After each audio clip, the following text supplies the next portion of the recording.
กินข้าวน้ำจังก็นอนกันแล้วฟังจังจอยจังซอมีการมีงานตะลึงมาละเอาจังจอยจังซอมาอุ้มงานในงานนะเจ้าขอบคุณสำหรับโรงทานทุกๆโรงทานเอาโรงทานมามองบุญช่วยการเก็บตังในวันนี้นะเจ้าเป็นงานส่งงานพระธาตุประจำปีก่อนจะจอยจะซอมือสิบนิ้วของจังซอขอกราบไหว้สาสิ่งศักดิ์สิทธิ์ที่ปกปักรักษายังวัดวาอารามแห่งนี้เพราะว่าจะเป็นคุณพระพุทธคุณพระธรรมคุณพระสงฆ์คุณหนักน้ำบารมีในส่วนตนจำบุญตนจำบาปแม่นางธรณีเจ้าที่เจ้าแดนของพระราชการตนเจ้าที่นี้ในการนะเพราะว่าจะพื้นเมืองกำลังเริ่มแสดงครับขออนุญาตครับขออนุญาตเครื่องเสียงชุดนี้นะครับขอบคุณครับขอกราบนมัสการท่านพระครูอดุลปัญโยค่ะตนเจ้าเมาว่าขอกราบสวัสดีผู้นำหมู่บ้านเราที่รวมกัน3หมู่บ้านน้องในหน่อยมีหมู่4หมู่5แล้วก็หมู่8นะเจ้าขอกราบสวัสดีพ่อหลวงสมบูรณ์พ่อหลวงปรีชาแม่หลวงสังเวียนนะเจ้าและคณะกรรมการวัดทุกคนทุกท่านขอกราบสวัสดีมิตรรักแฟนซอคนเฒ่าคนแก่เข้างานในบ้านกินข้าวนอนแล้วมาฟังซอนะแม่เนอครับเอาอกเอาใจกันนะครับเนาะวันนี้มากัน2กิน2กู้บทเขาเล่ากันเบินกับทวัฒน์เมืองเพลินและน้องพันมีแม่ตื่นแม่แดงนะครับแห่งกู้หนึ่งก็ยังมีสาวจีบ่าวจีน้องวิไลชัยสมรชัยปราการชัยปราการครับแล้วพี่ไอ้จันตาน้องยังใครน้องยังขามือโดยหล่อจะปีก้อยนี่เป็นไงวันนี้จะปีก้อยน้องมี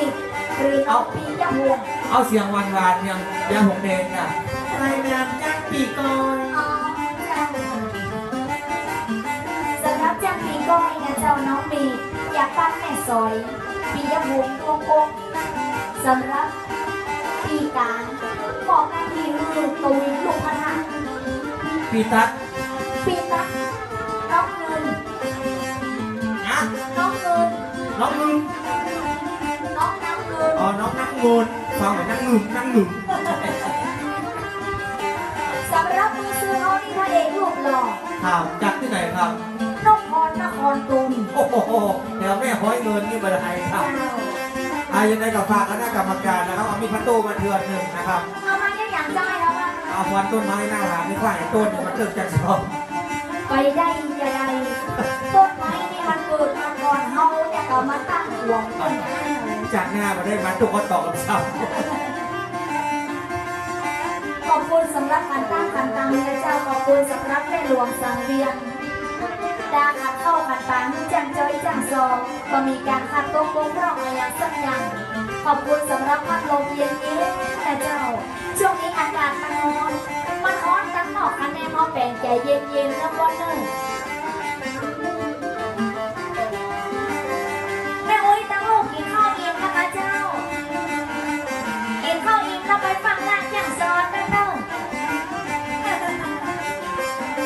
วันนี้เอาจังซอนน้อยมาตุย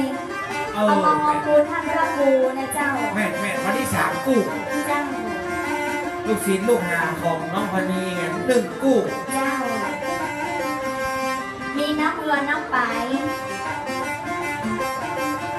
อ้อนกับอดเอาตะกุดจะแควนนะ6 ไม้ 6 ต่อเอานี่6 พยางแล้วพอดีกับตาพวกของมือตาเจ้าเล็กน้อยใหญ่ๆเหรอเอาหมอนแน่คูณห้องเขาไปยังมาเศร้ามาวงไปดิ๊กๆตายกับพ่อใช่ไหมหมอยการปุ๊กชุบ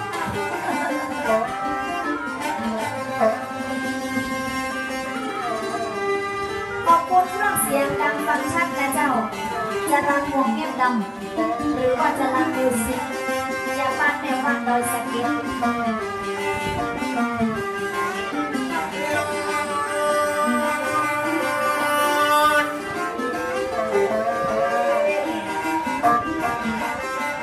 สิบ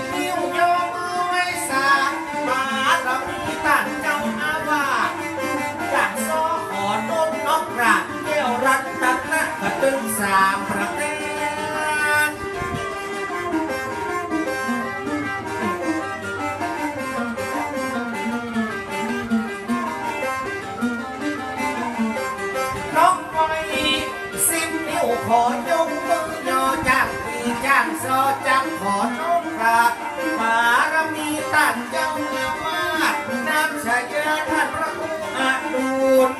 จัดการจัดงานวันนี้เป็นเดวัดบ้านตึงบ่เฮอไฮซูนตั้งอกตั้งใจทำบุญหวังเป็นสะพานบุญส่งจันทร์สันในมันจะดีก็เพราะอาจารย์นั้นแบบว่าเดินเจ้ามาแม่งั้นมาบุญสีประเมืองแล้วจะเดือนพันนีมานั่งเจอ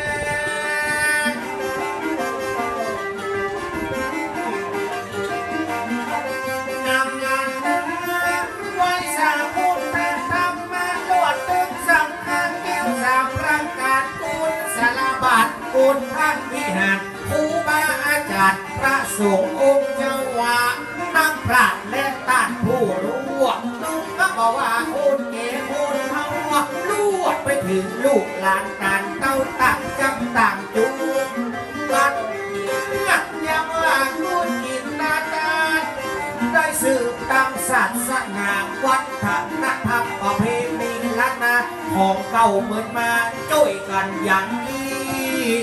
ศาสตร์น้ำมันน่าจะดีพันนี้มาช่วยกันห้ามนี่และน้องและน้ำ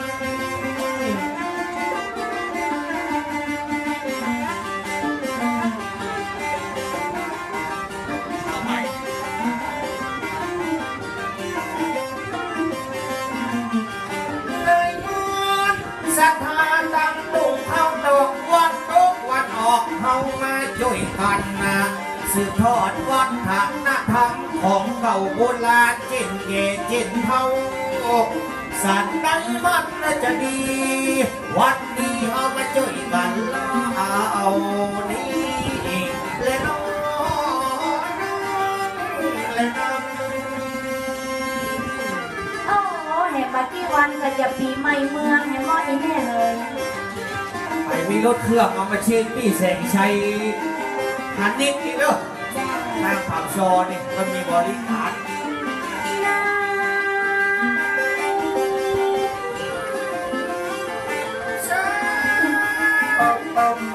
ปีใหม่คนเมืองต้องรับเดือนเมษาสงกรานต์นั้นน่าจะยืนทันมาเหี่ยวปีเก่าไปแล้วปีใหม่ก็จะมารอดหน้าเดิม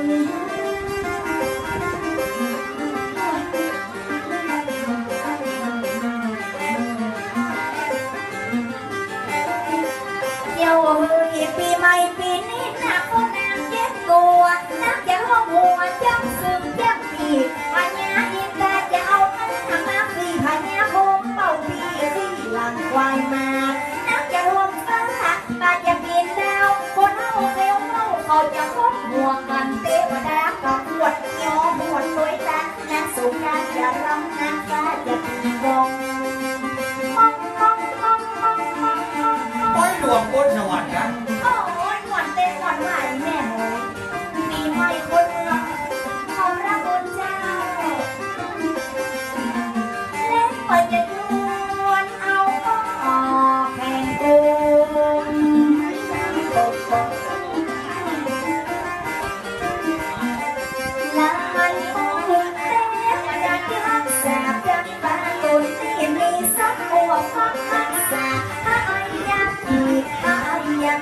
ตุนที่รักษายังสันตหงพายาหินพายาบงพายายุงกับรา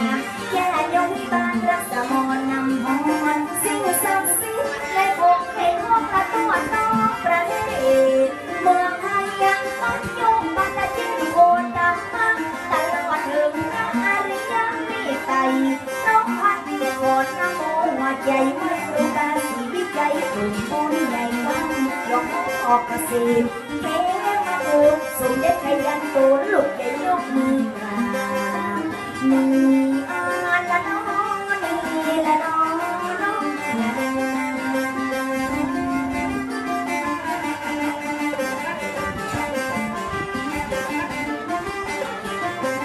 กินข้าวแล้วก็บงเมี่ยงน้องไม่น้องในมุมวัดบงกับเวนกัน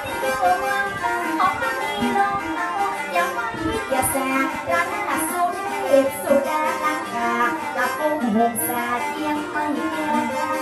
ขอต้นตั้งกับพระบารมีขอพระเจ้าดินเจ้าแดนเจ้าตีมีอาณาบุญบาลบ้านจะสอน วันนี้คนเท่าก็นั่งเป็นกู้กันเอาจนตะวันตกดินเนาะ เจ้า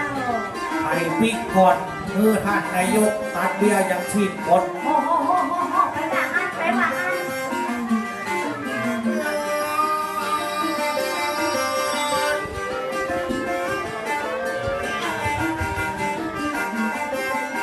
วันนี้จะไม่อยู่โดยลังบางเขาดูมันทำจิตใจ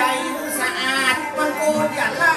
วันพระอย่าขาดเมื่อผ่านตาบาดส่งสาเขาสั่ง บ่มีปัญหาเจ้าให้เอาวันอยู่วัดก็วัดวัดอยู่บ้านก็กำบ้าน ต้องเราว่าก่อนว่ากะพันนี้จะไปอยู่ลำปางมีใจสิ้นทำใจหื้อสะอาดวันคุณอย่าละวันพระอย่าขาดเมื่อมันตั้งบาทนี้ก็ทำบุญนะจะไปปีนคนลืมพ่อลืมแม่ลืมคนเฒ่าคนแก่ลืมใจเนี้ยข้าคุณจะไปรักกินก่อนจะไปซ่อนกินนูนแม่จีดอกมุดก็จะไปทำอย่างนี้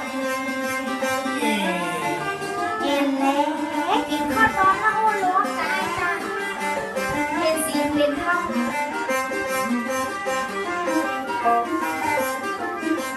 ตัวพ่อใจไอ้จะเก็บกับใจแล้วจะเอาเนื้อ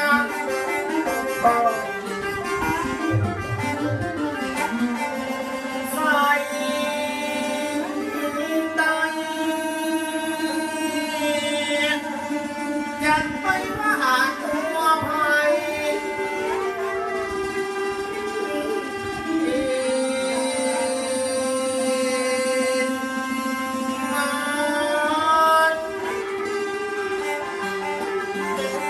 มันมากินข้าวตอนไทยแทนน้ำนั้นปีน้องยาวบ้านไทยไปลงตัวนี้กินเอาตอนฟังเอาวันพันนี้อย่ามาเอาใจละสิแซ่แก้วบาทถ้าว่าไทยด้านนั้นอย่าได้เป็นเศรษฐีถ้าตามเป็นบ้านหัวลืมบาลาน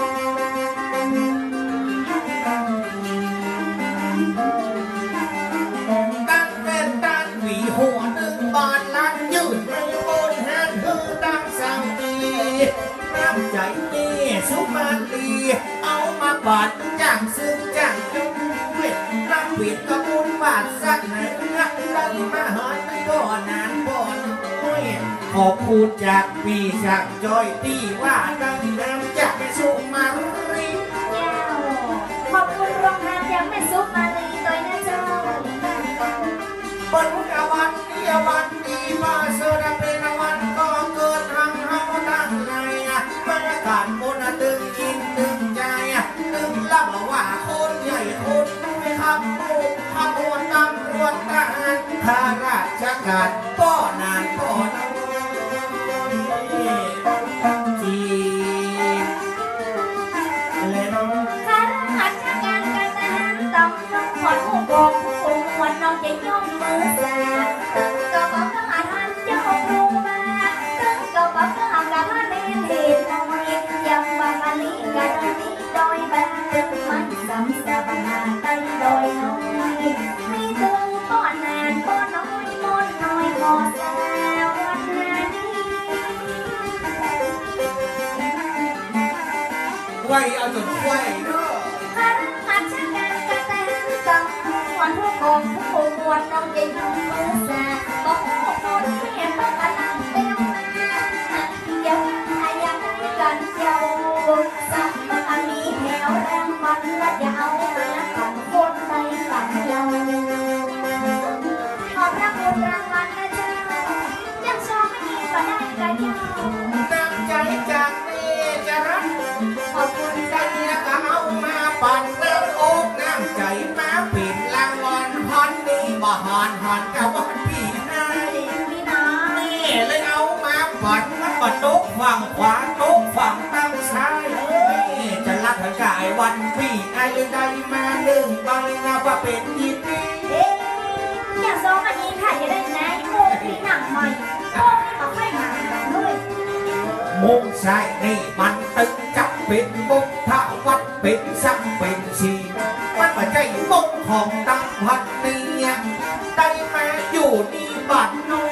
แม่จะรักน้ำใจเปิ้ลยังยืนมาโอนหักเป็นชะตาหนึ่ง เอา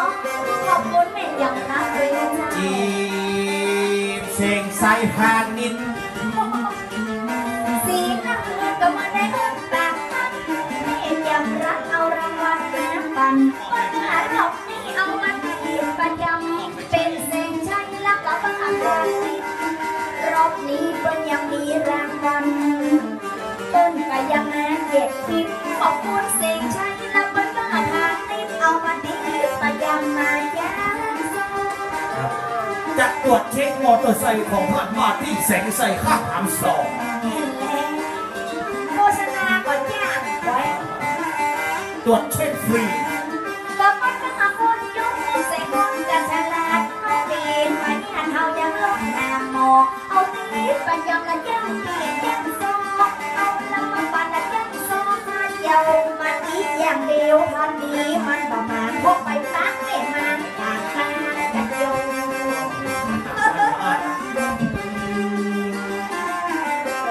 ละน้อง ไว้สากตั้งการละมีกระตั้งเจ้าอาวาสและพวกแนวตั้งสลามไว้สาตะกูลพระวิหารไว้สาตะกูลสารบาทไว้สากับพี่น้องกันดีใจวันนี้มากันยากพอโตสักกันลักขนาดเปิดปากันมาห่วงกินห่วงตั้ง เอ๊ะอย่ามาซ้อมก่อนให้กินเนี่ย ไหวถึงคนใหญ่ไหวถึงคนน้อยไหวถึงก่อนน้อยไหวถึงก่อนนะป้าติ๊กป้าสมป้าติ๊กป้าขับดังบอกนาจัดตึงแก่ตึงเท่าตึงลูกตึงหลานตั้งตุกเขาตอกวันโตวันออกกันเลือดกันแซง เอ๊ะมันก็เดือดได้เลยน้องคอยหลวงไม่ ส เดียว วั อั ส น ดี ลูก สวัสดี ความแอบสวัสดีแค่ผู้มีเกียรติตั้งใจแย่อย่าท้องนั่งซ้อนมาวายเดี๋ยวเส้นยืดหัวละวันโซดาสบายขอบคุณหลายกันที่ได้นะสักครั้งอยากโซมาทำแจ้งโซกับอะไรก่อนใหญ่อย่าไปฟังกับประมาพ่อหมดความน้องเม็ดน้ำเม็ดหน้าแจ้งโซอย่าขอแซงวันมาดี จะเอาห่มดีๆให้อีแม่เนาะ กะสับกะเยาหักกันได้หุ้นแตกตั้งคนมองกันนับให้ยาไปนับมีมาร่วมสัมพันธ์และสร้างสรรค์ไมตรีเป็นใจดีบ่ได้มีมองเศร้าขัดตุกงกร้องประกาศตัดใจยังสอบขออภัยเต็มเจ้าหน้าเรา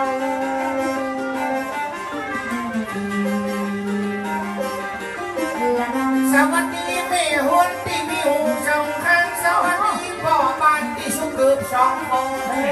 สวัสดีพ่อหมอแม่หมอนนี่สวัสดีตาอ่อนที่มีขลำเฉาแก่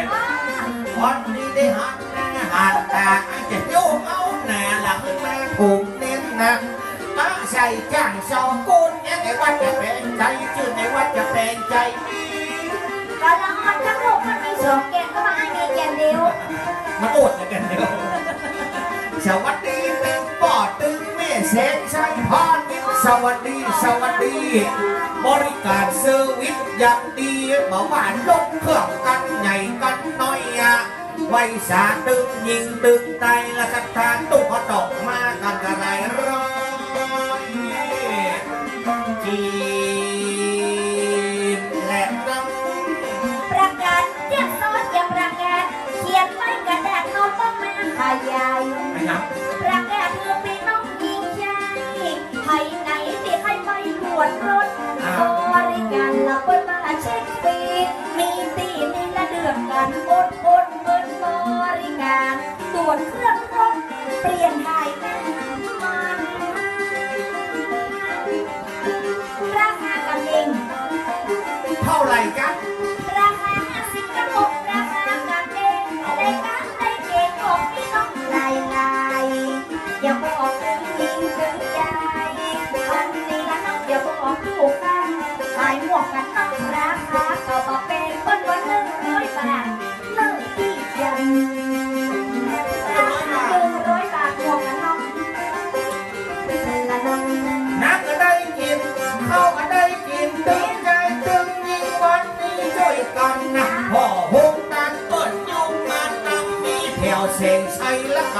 รวจโน่นยังไม่กันเต็มอกเต็มใจตั้งอยู่ในวัดเดือดกันอดได้กินได้ดื่มมีแถวเช็ครถนะแอบมาโปนั่งมาฟังซ้อมโอ้ได้หลายอย่างด้วยนะตรวจเช็คฟรี10รายการเปลี่ยนไทยน้ำมันเครื่อง59 บาทเช็คก็ฟรีตรวจก็ฟรีราคาเพิ่นว่าถูกใจยังเอาโต๊ะโดนยิงโดนใจยังเพื่อปาการมาตีนี่ก่อนตรวจเช็ครถให้ไปที่เช็คใส่ให้อย่าตรวจภายในมหาไอ้วันคนนี้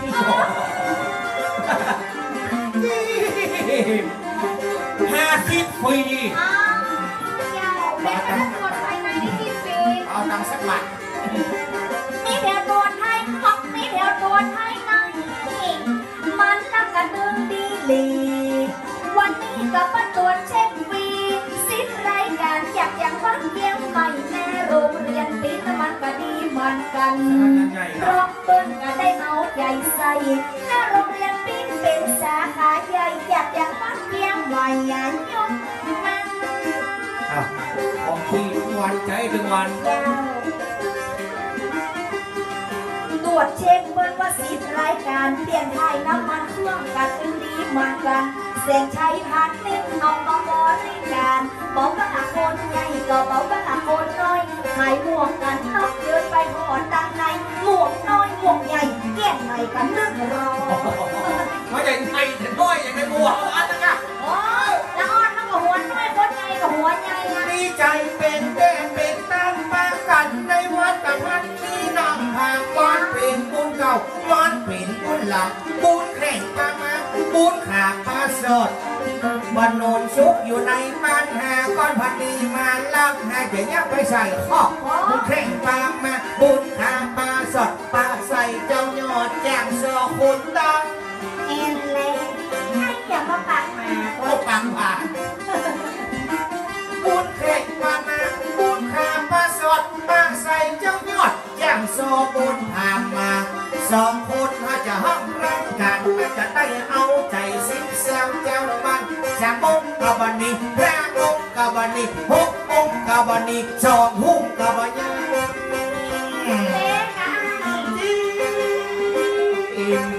และต้องแซมมุกกะบันนี้ละ4 มุกกะบันนี้ปีน้องยาวปักไปมือไปใน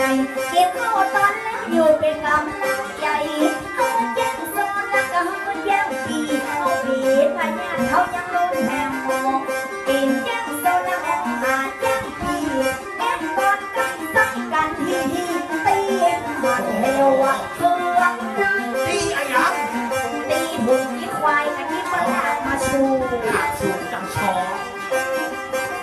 แซมมุกกะบันนี้4 มุกกะบันนี้ปีน้องยาวมาไทยไปทางไปไหนตีข้าเจ้าตีหอกข้างในน้องก็จะบอกการตัวพี่อานีขอบคุณกับลูกกับป่าคนยกเยียมดาเอาไว้ขอบคุณแม่ดวงสักเรียงนายเด้อและน้องกับพี่น้องกันตะวันนี้แค่เอากันเอาวันพันนี้มานั่งทำมันเป็นบุญเก่ามันเป็นบุญลำก็ได้มาหอนเอาพี่น้องยังว่ากัน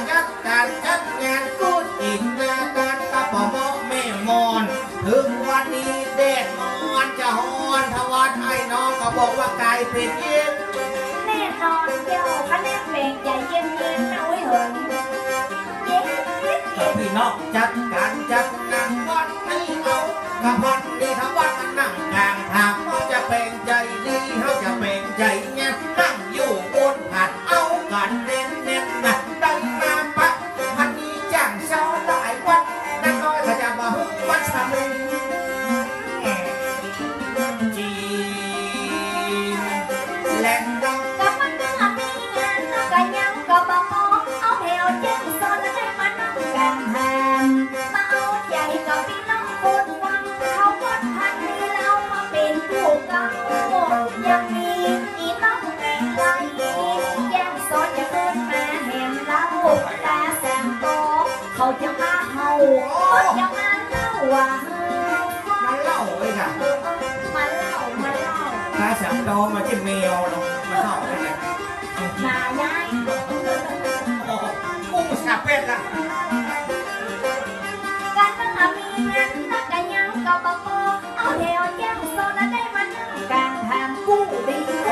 กู้เห็ดกู้มันอย่ามาเอาใจละสิ้นสาวเจ้าบ้านคือให้อยู่ตั้งลุกนอกจะอยู่ตั้งบนปากไห้มันจะโอนโอนไห้มันจะโต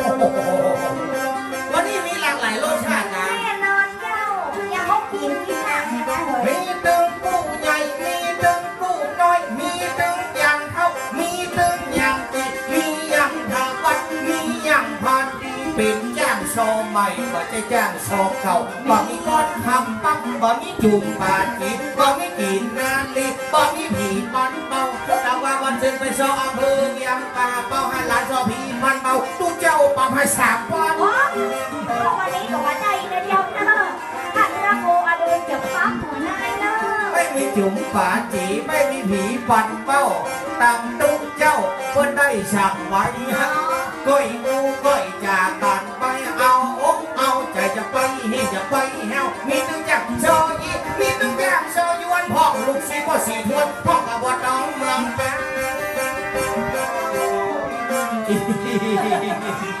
ไม่ยาวแน่นะว่าโอ้อันนี้หนูฟิตนะครูบอลลองนะเจ้า ตาวันเยือนด้วย มันอันลูกศิษย์กับแม่ครูบอลลองอยากได้มาลองกับลูกศิษย์เอ็นซี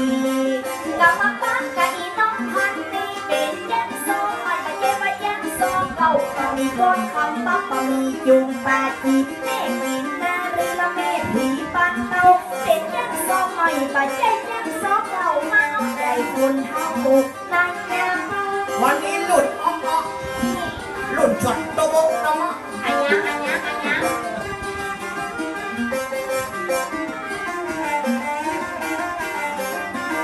การนาจิตตาเราไปถึงกะจะมาต่างคนมาต่างกินละต่างคนมาต่างใหญ่แย่งซอหออยากออกไปหัวมันมาถูกใจละสิสาวยาวบ้านแย่งซอบักบอดีแย่งซอบักบอดังแย่งซอบักบองามเฮามันนั่งกัน จะไม่ทันลุมตัวอ่ะ ฟังโยกหางเราจะเหมือน จะไม่โยนแย่เบอร์จะกันเลิศได้เฮาจะแต่มานั่งฟังกับปูนดีใครเตรียมลวกบ่มีไผ่เต่าเงาบ่มีไผ่เปียกเก่งตึงน้ำเสียงเก่งตึงคำพูดคารุมเปิ้นก็อย่างคงไทยอย่างไอ้วัดพ่อใจนี่เก่งกะอมแล้วดูดไอ้ตาพันนี้สูงไปก็ลูกอู้กันถูกชักสกำสองกับ มาเกี่ยงกับขอบลูก จะไปโยแก่งเบอร์จักกันเลิศแต่เฮาจังตับนั่งฟังปูดตีไผ่เทียมรถบ่มีไผ่เต้าเก้าบ่มีไผ่เทียมบ้านนอกในเรียกกันน้องไตอย่างอีอย่างมาติดอกอย่างมาติดใจไตมานั่งผ่านกับอีน้องพันจิ้มแหล่น้อง ต้องมาสังกากันต้องมาสังเกตหาอย่างพระเอกพอยังต้องมีมา เดี๋ยวมันไปเกี่ยวอย่างกันมีไหมพวกเรานี่ยอมันจัดดีจัดดัก โอ้เจ้าลืมเพลงไปเฮ้ยอันไอ้อย่างน้องมาสังกาน้องมาสังเกตหน้าไอ้อย่างพระเอกพอยังน่ารักนังไอ้เท้าวัดพออยากสอนรังมิชัยบัญชากับเปิ้ลว่ารุ่นเก่า อีกอะมันได้อย่างอีกอะ ไอ้เหลียวซ้ายแล้วเจ้าเหลียวซ้ายแลกขวาเอาพอตะโกนพอตะโกนพอตะโกนหน่อยเฮ้ยอีแม่ว่าเหมือนมิชัยบัญชาก่อยแม่ว่ามันขนาดเลยเหมือนตอนที่มันโต๊ะของดินไหนแม่ว่า หมอนบุ๊กหมอนที่กันจะอยากพ่อชาย โอ้มาเล่นกันมาได้แล้วว่าเฮ้ยจ้างซอนี่มันบอกปอดอกบอกปองามก็ได้อีแม่เฮ้ยเนาะช่วยกันไปนะคะเราบางงามสิบางงามก็ขอฝั่งงามอย่างเงี้ย แม่ มารอสิมารอเขาบอกว่ารอหลอดจังเลยอย่าง เอาคนมางามขึ้นมาก่อนเอาคนพอลุ่มอ่างมาใจอ่อนนะกันถ้าเอาวิไลขึ้นมาก่อนนี่ยังแควนหน่อยไง มันกะไอ้ ว่าจะได้อยู่กันเมินอจุดลงแรง ก่อน เนี่ย นั้นนะก่อนที่แรกก็จ้างซอก็ใจว่าจะเอาให้จันตาขึ้นมาก็รอนี่เนาะเอาบอลที่เขาว่าเอาไว้กำลูนอย่าง วิไลเนี่ยยังบอกขึ้นมาก่อนแม่เขายังโยกแม่โศกยังมาน่ะ อ๋อ ชอครับสวัสดีเขายังยวกว่าละกัน เขายังโยกเป็นยักษ์อดทอ เจ้า พันนีตาหนูไว้ก่อน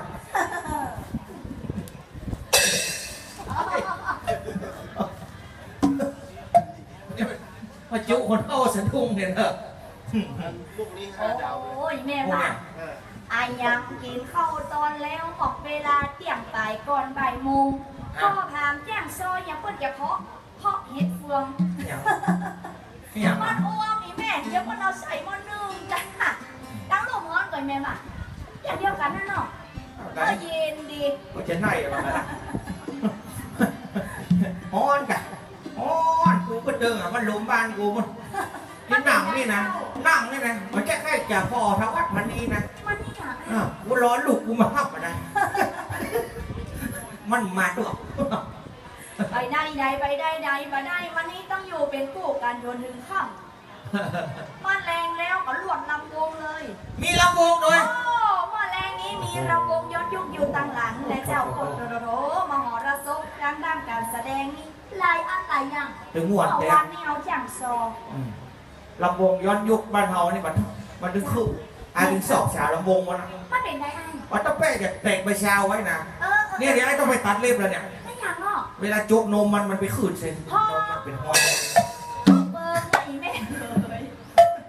ก็บัดเล่าบัดเลยไปซ้อมมาได้แสดงเข้าบ้านสักบะ แล้วลำวงวันเดียวมันที่เหมือนตะกอนนั่นแหละเนาะ มันเป็นได้ไอ้ ฮะลำวงวันเดียวนี่มันชอบมันอย่างเพลงวันเดียวได้แม่เฮ้ยเฮ้ยนั่นมันเพลงอะไรคนฟังแล้วเขาก็ไม่เข้าใจไม่รู้มันมาจากที่ไหนก็ไม่รู้ว่าใครเอามันเข้ามาบางคนนะเขาก็เรียกเล็กเฮ้ยบางคนเขาก็เรียกเสียกัดเฮ้ยมันโดนจีเฮ้ยจีขาเขาเรียกเสียกัดเรื่องมาเฮ้ยฮอนยังมาเดินยังนี่ ตาเถอะคนเท่าตุกกระดอกติ่นเลยสักคนนะ ไปได้อย่างใดรุ่นนี้แม่ก็ต้องเพลงรำวงย้อนยุคได้ แม่เลยแม่นี่มันต้องตั้งแต่รังสิตไปจนปิดมาหังพระอินทร์มโหโยธินมีของกินไม่น้อยในขานาวานนั่งร้านเพลงโลยปากนิดจะบุกหน่อยแม่นั่งร้อยห่วงอะไรชาวพานรังสิตเรื่องติดตายเนื้อมีก๋วยเตี๋ยวเรือกับแต่เหนือจดตายวันเสาร์วันอาทิตย์แทนเขาติดมากมายแต่เดี๋ยวนี้เขาย้ายเลิกขายริมคลองเป็นลอกวนไปเป็นมนจนก็ติดทำติดเทก็เนะกันไปเป็นยังเป็นคู่นะแม่น่ะ แม่กัตะกอนคนรำวงเป็นกู้ มึงลองมาพอหน้าวัดทุกคนตอกเลยเด้อ มันเป็นนายเจ้า งงงักมันเหม็นงงงักมันเหม็นงงงักมันเหม็นตรงโมจำมามันเหม็นงงแกงเป็นน้ำอยู่หันแกแพ้เป็นโคตรอยู่หันพึ่งชื่อบางห้องก็ดำพื้นลึกบางห้องก็หาวแต่บางห้องก็มอแต่แม่บางห้องก็หูแกงมีคิ้วเสียเดียวเห็นแต่ลองลิ้นจะห้ามไม่แห้งจะต่ำก็ดีที่จะล่าเสียได้แต่แม่เข้าใกล้ก็เห็นอะไรเนี่ยมันมีหางหวานได้แต่เดิมอุ้ยใจบัดดีที่แม่ใจบัดดีขอที่อยู่นิ่มๆเด้อที่มาเห็นแม่ มันไม่เป็นอย่างอี้รักเดือนะบางบ้านนะคนเอาลำวงคนเท่าไว้เห็นตีหนึ่ง เจ้า เอาคนสมัยไว้เห็นตีหนึ่งนะแม่พ่อถ้ามันมาได้กันอ่ะ แม่ คนละยุค มัน กัน เปลี่ยนไปตามยุคตามสมัยแม่เนาะ แม่นะ เจ้า เดี๋ยวนี้นะเรานี่มันต้องอย่างบู๊ ก็ อย่างซักเต็มลำก็มีนะอันก็พอดอ่ะ มีมดมาพอดด้วย ห้องนมหัววิ่งเอาไว้เล็บอ่ะ ฮ่า สุยที่เราจกนมที่ที่เรามันเมาแล้วนะถ้าตัวเขาบอกแม่เนอะแม่เนอะ เจ้าง านลำนี่เขาขึ้นในสุดขึ้นนะเขา200-300นะเขาอาศัยฟุก แม่ฟุกยังไงไอ้ เอ้าฟุกบางทีนี่มันชอบโรยปิ๊กบ้านนะ ฮ่า สุยที่เราอ่ะไอ้นั่นเต้นเด็กๆอ่ะไอ้อะไรที่เราเป็นอย่างเนาะไอ้หยองมา นะ ยกเลยยกอะไรอ่ะโอ้โหไปปันไปร้อยไปแซวอย่าง โอ้ยไปง่ายเลยไป โอ้ แซวย ยังไม่ได้ไปแซวน่ะ ไปแซว หนาพวกมาเจ้าสว่างแล้วปักปินกระเป๋าอะไรใดกันเลยสักดังเบ็กปันแถวนี้จะขึ้นไปไหนเดี๋ยวมาดูว่าสักดังไปปันที่กระเป๋าไปไม่ใช่กะเนี่ยไปไหนล่ะเนี่ยมันน่ารักเจ้าแล้วเหรอเนี่ยชาวบ้านนะพิษหัวกันปะต้องสนั่นปันเบิ้ลพอเข้าพวกเก่งเหี้ยวฟื้นแล้วไปปันมันมีไหนติดนมกูนั่นลำไปหมดนะ เมื่อคืนนี่มันมืดลูกไฟมาซ้ำยิ้มยับอย่างน้องแม่เนาะใบใดเป็นใบใดของหัวเบียร์ใบใดได้กันหยักเบียร์ใบใดได้กันหยักดักอ่ะมืดเถียอยากสลุมแบบเมาเลยบ้านไอ้เราวันนั้นกลับไปบ้านโบเกี้ยวข้างชัดเจ้าพี่น้องนั้นได้3,500แกตัว200แกที่เขายกน้องได้3,500โอ้ไหนได้ดีเหรออยากชอไว้แม่ชอบบ้าคำเจ็ดล้อไปแหละเบิร์ดลินนาวันเนี่ยเอาแหละให้เด็กประชาไว้อย่าเอาจนนมแปะใส่รางวัลนี้เอากำให้เหยมาใหม่ก็ได้น้องเขียวว่าใหม่ซุยกันเอาซุยกันเอาดิเก้าบางแงมซิบบางแงมเขาก็บางแงมเนี่ยน้องซุยกันน้องแม่สังเกตกันน้องแม่สังเกตหน้าอย่างพระเอกพออย่างดาราหนังหน้าไอ้พออย่างสอนรามพอตั้งใจละมันบอกงามกับบ้านน้อยงามยิ้มลีบนักยิ้มนายกระบุมบัดตั้มละบัดสูงละบัดยังมีบ้านน้อยกันได้เขาว่าน้อยไปเป็นผู้ห้อยมันจะได้กินบาทกินมือกันเปิดมันน้อยกันเลยได้พันนี้ก็มาให้เขามาโซนนั้นก็มาเอาอกเอาใจพี่น้องกระตึงยายไทยปีไหนอย่าไปแต่งหน้าเด็กหน้าน้องกะดีเสียงน้องกะดีติ๊กตามันตีแต่อันนี้ใหญ่เลยโอ้โหไอ้ยังมอนนะใหญ่น้องใหญ่ก็ถ้ามาอ้างเป็นลูกเพียงเพิ่มแต่งมาจะได้มาซ้อกันในวันครั้งนี้ที่รักเขาก็ไอ้อูกันคือมันดีคือมันเงียบเขาอยู่บนผามสูงแล้วคนเขายังว่ามากินมาแต่งกังไอ้บางแอมสูจะไปเห่าเล่าบอกเอาใจคนเท่าก้อยอูก้อยจ่าตึงตังนอกตังน้อยลวกอ่ะลวกเลยนะลวกอันเอ๋ยลวกมันยาวจะเหงามาเลยไม่อุ้ยหนักตับจักจอหนักจุกวันในงานบุญกว่าถูกอกถูกใจกู้กันไปเนกันไปขออภัยถึงสิบแซวเจ้าบ้านเปิดว่าปะมะโทงัดจุโนปะทำใจมีตึงระวังจังปากมันจังรังใหญ่มาแยกให้ว่าปากแห่มันบันดีตั้งโซ่มันมีตั้งเล่นตั้งแต่ประเดิมมากินคนเงียบปากยังเป็นข้าวแสบคนมันอย่าซ้อนอย่าสูงคนฟังละสักตึ้งละสนามกายเป็นข้าวแสบคนละสุนัขละพี่น้องผู้คนกำลังเป็นลมละเป็นปุ่มแก้งานตั้งหลักกำใดละมันฮิตมันหักขออนุญาต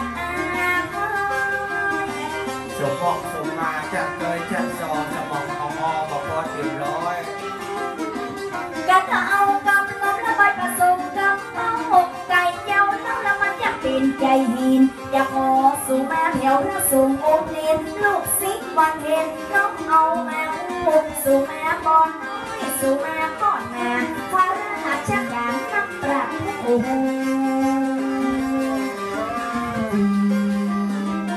สู่แม่ไม่อุ้มตั้งใจตั้งโซ่ของบ้านได้จนว่ากันไปสุดแบบไรพิษไรสารก่อนตะลุ่มตะโยกปืนดิ่งฟังท่ามันไปจับใส่กำเศร้ากำสุขทันทีโลเกอันนินที่ตู่แจ้งโซ่ว่าถูกนินทามันเจอว่าไม่ไรลูกยังใจบางก็เป็นกำสู้กระปุกขอพี่น้องตะลุ่มก็จะไปรับตาเจ้า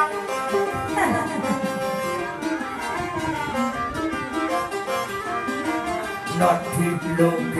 อนินทิโตคนไม่ถูกนินทาย่อมไม่มีในโลก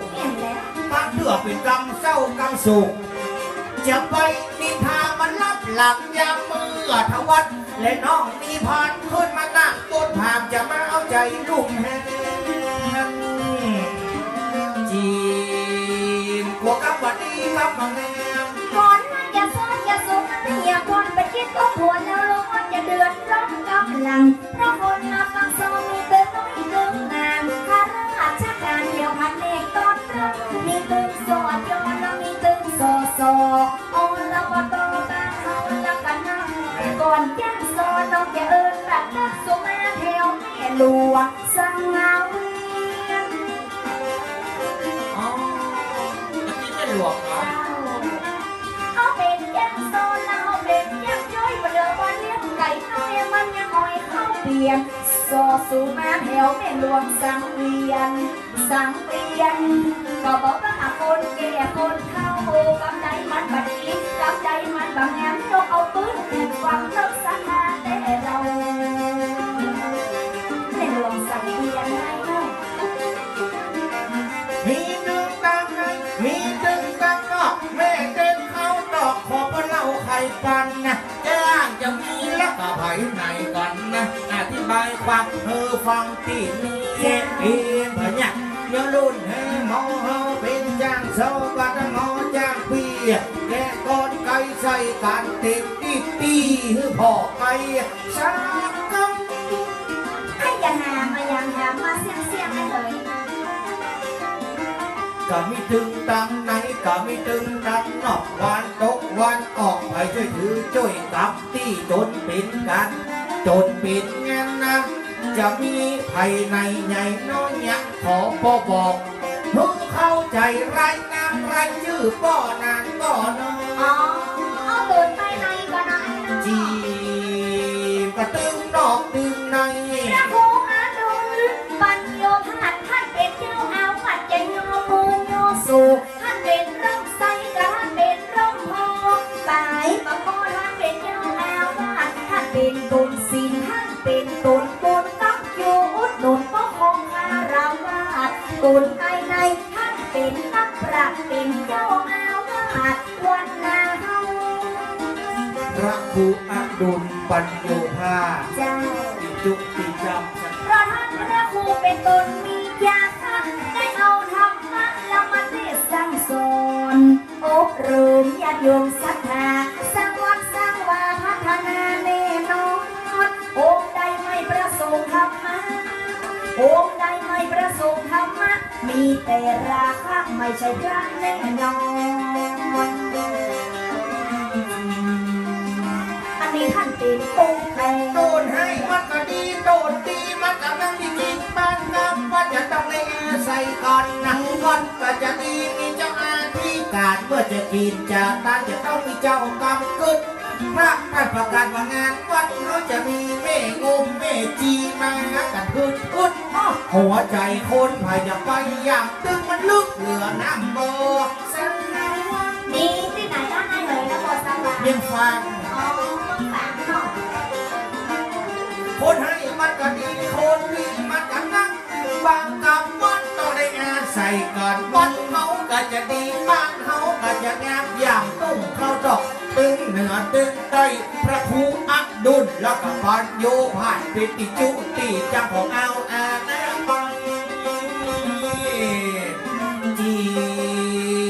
เป็นตนตั้งใน วัดบ้านเฮาก็เหมือนในรังมิตรเราระโหดย่างสิพระเจ้าบ้านย่างแดงมาช่วยกันละบ้างเบ็ดบ้างแปลงกระเป๋าทั้งอาหารนุ่งกระเป๋าทั้งอาหารเฮาตัวเฮาอยู่กันลูกหลานอะไรกันพลาดตายไปคือสักอาใดเนาช่วยกันคือคนหนุ่มคนเฮายังมีการมีงาน แม่ไปฮื้อวัดในหมองฮื้อมองในหาง ก็วันต้องฟังต่อวันมาในรังมิตรพระโหดย่างติดกับเจ้าบ้านย่างแปลงเพราะได้บางเบ็ดเพราะได้บางแปลงมาช่วยกันขึ้นแล้วมาช่วยกันสร้างวัดเขาจะดีกว่าเพราะมีศรัทธาเขาป้องบนนาป่าป้องบุญมาของอย่างนี้มันต้องร้องจำให้เลย อยู่วัดกลางวันก็อยู่บ้านกลาง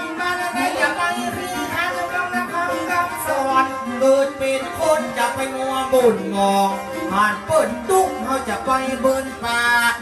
ไม่ลุกในอยากไปทำเปิดว่ากรรมโบราณมันเป็นการลำบากมันคนถอยเลยนายจะไปเบินป่าคือสู้มันกินก็คือสู้มันตาย เอาอย่างพี่น้องสนานตุ้งคนบอกให้หน่อย เนี่ยเอาเนี่ย 3 มุม อย่างตุ่งเขาตอกเปียกเหมือนต้นไม้วัดมาเนาะใต้เป็นดินการสร้างมุกเฮาเป็นมุลักชักหาดูดอาหารมาช่วยเลี้ยงลำต้นไผ่บ่ไปวัดไผ่บ่ไปบางเอิญก็ถึงว่าศาสนามันจะลุ่ม โอ้หำกระโดดหำ จิมและน้อง ก็ไม่ส่งเรือไปแล้วมันยังคนลงคนส่งเรือคนแล้วมันยังยืมโบตะไว้อาสักต้องมาอาศัยเขาต้องอยู่กันไปละฉันมีฉันน้องรอเขาอื่นละมารวมแผ่นดินมีบ่มีกินมาสร้างความเดือดร้อนก่อนล่วงอย่าห้องเขาล่วงอย่าห้องอย่ามาให้เดือดร้อนลงอาลา ท่านไหนไม่กล้าคนล้วงนะเกี่ยงกันหมด โอ้ปัจจัยนะเลยมันต้องเปลี่ยนกันล้วงคนให้มันก็มีกับคนดีมันก็นับคนแง่คนล้วงมันจะต้องป้องกันยับกับคนอยู่ใกล้อย่างวันคนตู้เอิ้นแทบมันก็ยังบอกโอ้มันได้อยู่ตึกนึงเมื่อมันมาตายเพื่อมันล้มละลายมันถึงได้เข้าใจถึง นะครับมันยังเป็นที่โคนเนาะนะอย่างนี้ตามใจนะคนเราเกิดมาอยู่ในพื้นโลกได้ทุกคนเกิดแม้เพื่อใจเวรใจกรรมพ้องชื่อดำใจดีพ้องชื่อดีใจดำพ้องชื่อบุญทองยังช่างกรรมช่างบาปพ้องชื่อทองสุขคนยังตุ๊กเต้าตายพ้องชื่อบุญหลายรถจนตายอาบปากพ้องชื่อจานหอมเฮงก็ต้องเม้นสักพ้องชื่อสุภาพบางทีก็ปากมันตึ้ง อย่าบอกง่ายกันนี่ยิ่งบอกสุภาพการก็ดีขนาด คนเฮาเกิดมาเกิดในพื้นโลกใต้ต่างคนเกิดมาใจเวรใจกรรมช่วยกันกินเฮามาช่วยกันต้านฮักกันเป็นกันตึงเปิดตึงข้างร่างกายสามขันบ่ยืดมันเน้นเดียวทุกคนต้องล้มเหลวบาดตายแล้วก็ตายยัง ได้จะตายก็ได้ รอได้เมียครบโลก่อน อ๋อ ตอนนี้มาตายตึง อย่ามาเอานั่งใจนั่งมากเดี๋ยวได้กี่คน นะ เดี๋ยวได้กี่คน ยังจะโคตรเด้อ แรง จะมาชอบแบบทุกข้อต่อเดียว มันมาไว้เล่นเดียวละมันตึ้งมาเป็นเราละปั้นมาคนคนเดียวละมันตึ้งมาเป็นคนปั้นลืมใหญ่ย่างกันลูกหักกับหักคนกันจะได้เป็นคนมาช่วยกันเกินกันสร้างคนตุ้มเปิดกับคนคนรวยเปิดกับคนคนก็หันไม้ตุ้มไผ่อย่าไปฆ่าหันคนตุ้มไผ่อย่าไปเหยียดเรื่องกับอันนั้นเปิดก่อเองคน วันนี้จะจุ๊บจะเลยนี่ได้เท่ากันหมด แม่ บุญมันรัก คนตุ้มคนรวยเรามาช่วยกันสร้างบ้านเฮากันตรงนี้มันกันคนตุ้มคนรวยร่วมโดยช่วยกันแปลงพระวิหารอารามแต่งแก้วกันคนตุ้มคนรวยบางคนสามมักรี10 ปี20 ปีก็บางมีวัดแล้วแม่คอยต่อมา เหลือกันตู้เจ้าโดดเดียว ละน้อง กินเหียพ้องด้านเหียพ้องมันนักมันน้อยแล้วแต่กินเต็มใจยางวัดแน่ก็จะตั้งสักปลายปีสะพานบุญหนุนขึ้นจนเนี่ยยังว่ากูกินตาตาพอมไว้เติบเอาไปปากเนี่ยบุญกูสนทงพึ่งพบเนี่ยเปิ้นว่าภาวะน่าจะส่งถึงนิพพาน เห็นแล้วไม่อยากมาอู้ล้วงหาวันนี้ค่ะ เปิ้นมากีดเหียพ้องเปิ้นมาตั้งเหียพ้องตึงโจดตึงลอยเปิ้นได้ช่วยกันนะพอตึงจัดการจัดงานพี่น้องวงวัดมากันบาดน้อยบางห้องหอมสิสบางห้องหอมสาวจับใส่ตะคุดพร้อมจะเป็นเฮโร่ ถ้าคนที่ไม่ได้มองสักปาก ที นี่บอก มก็คือจะปีจ้างซึก อ๋อโมนี่สูงเอาเห็นหลังไปแล้วก็ห้องคนเด้อ ต้องตกแก้หน้าหาสวรรค์ เอ๊ะมันทำหน้าที่หลายอย่างนี่แม่เฮ้ย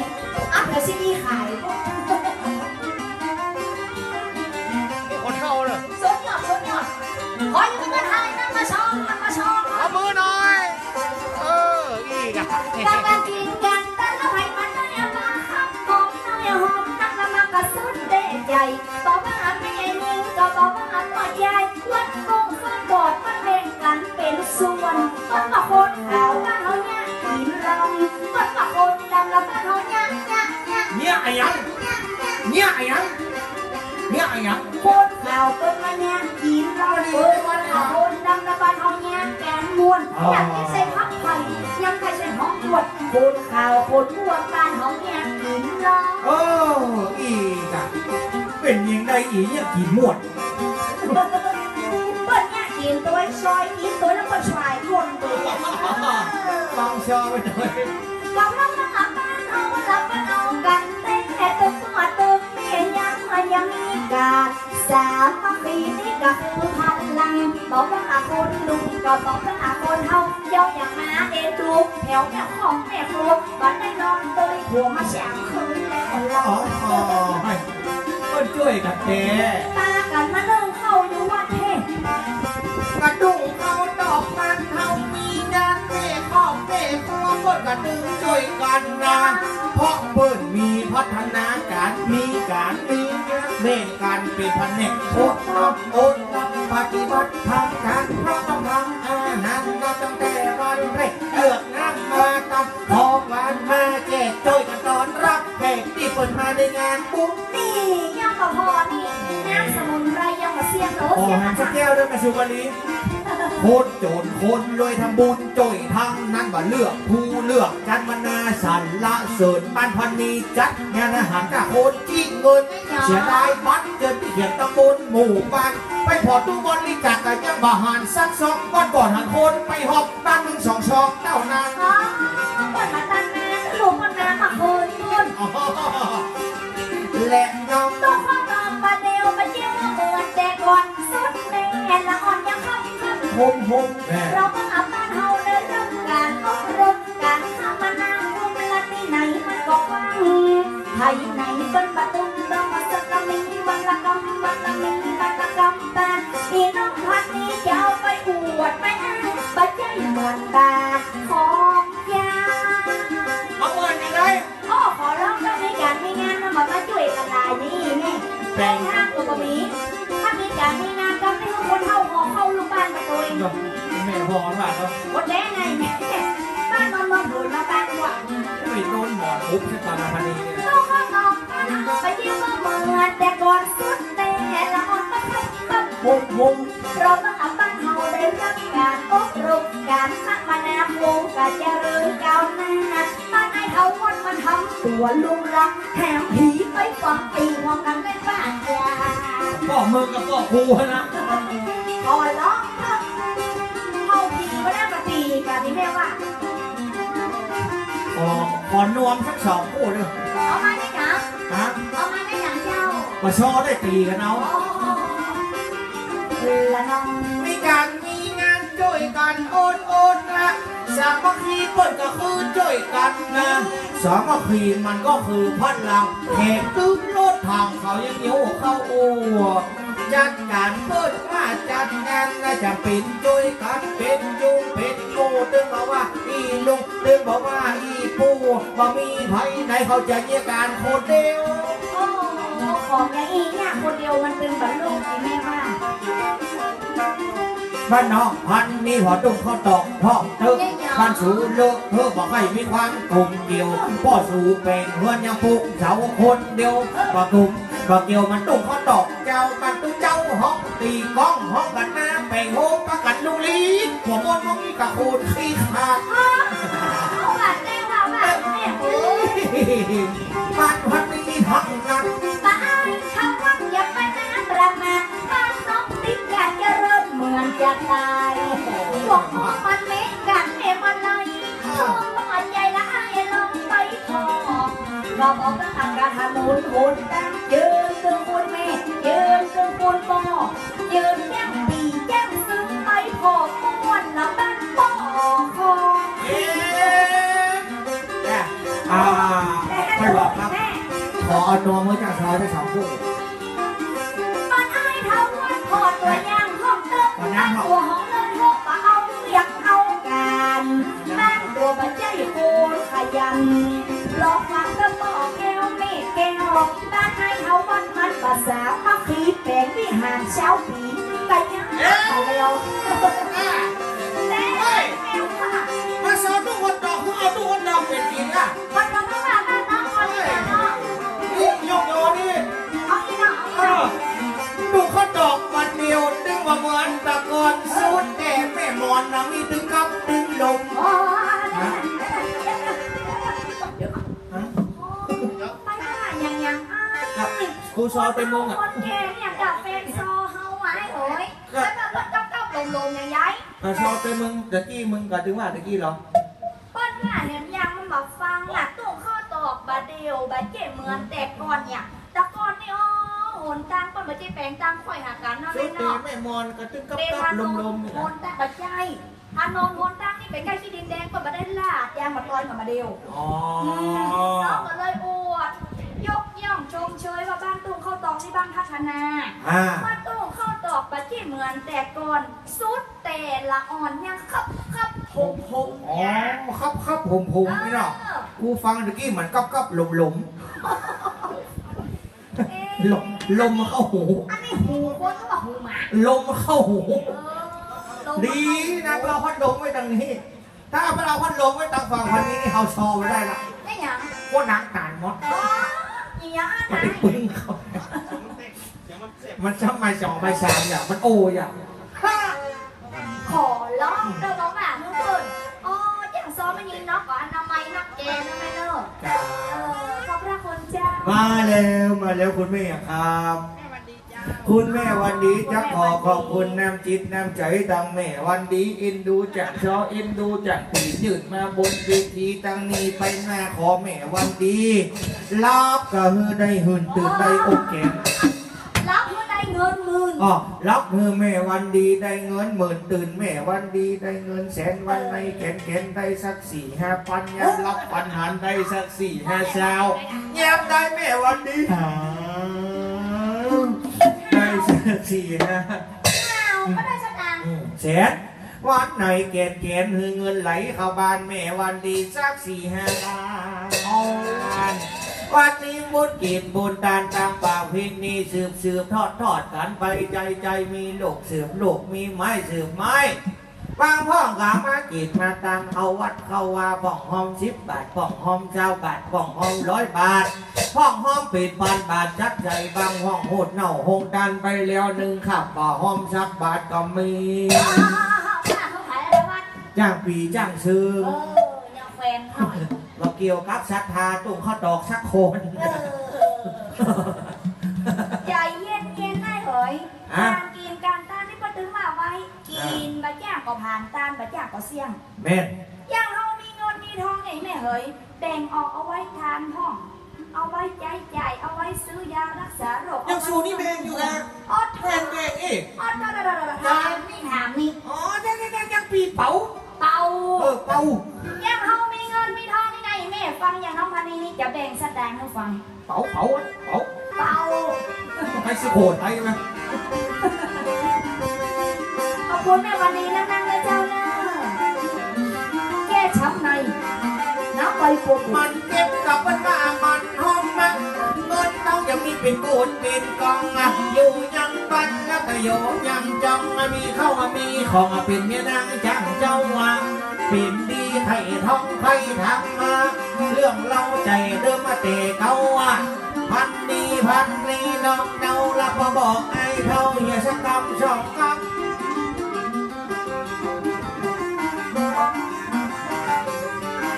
กินต่างทางจากเนี่ยมันเป็นอย่างใดพอบอกกับไอ้เข้าใจกูขับกับพันนี้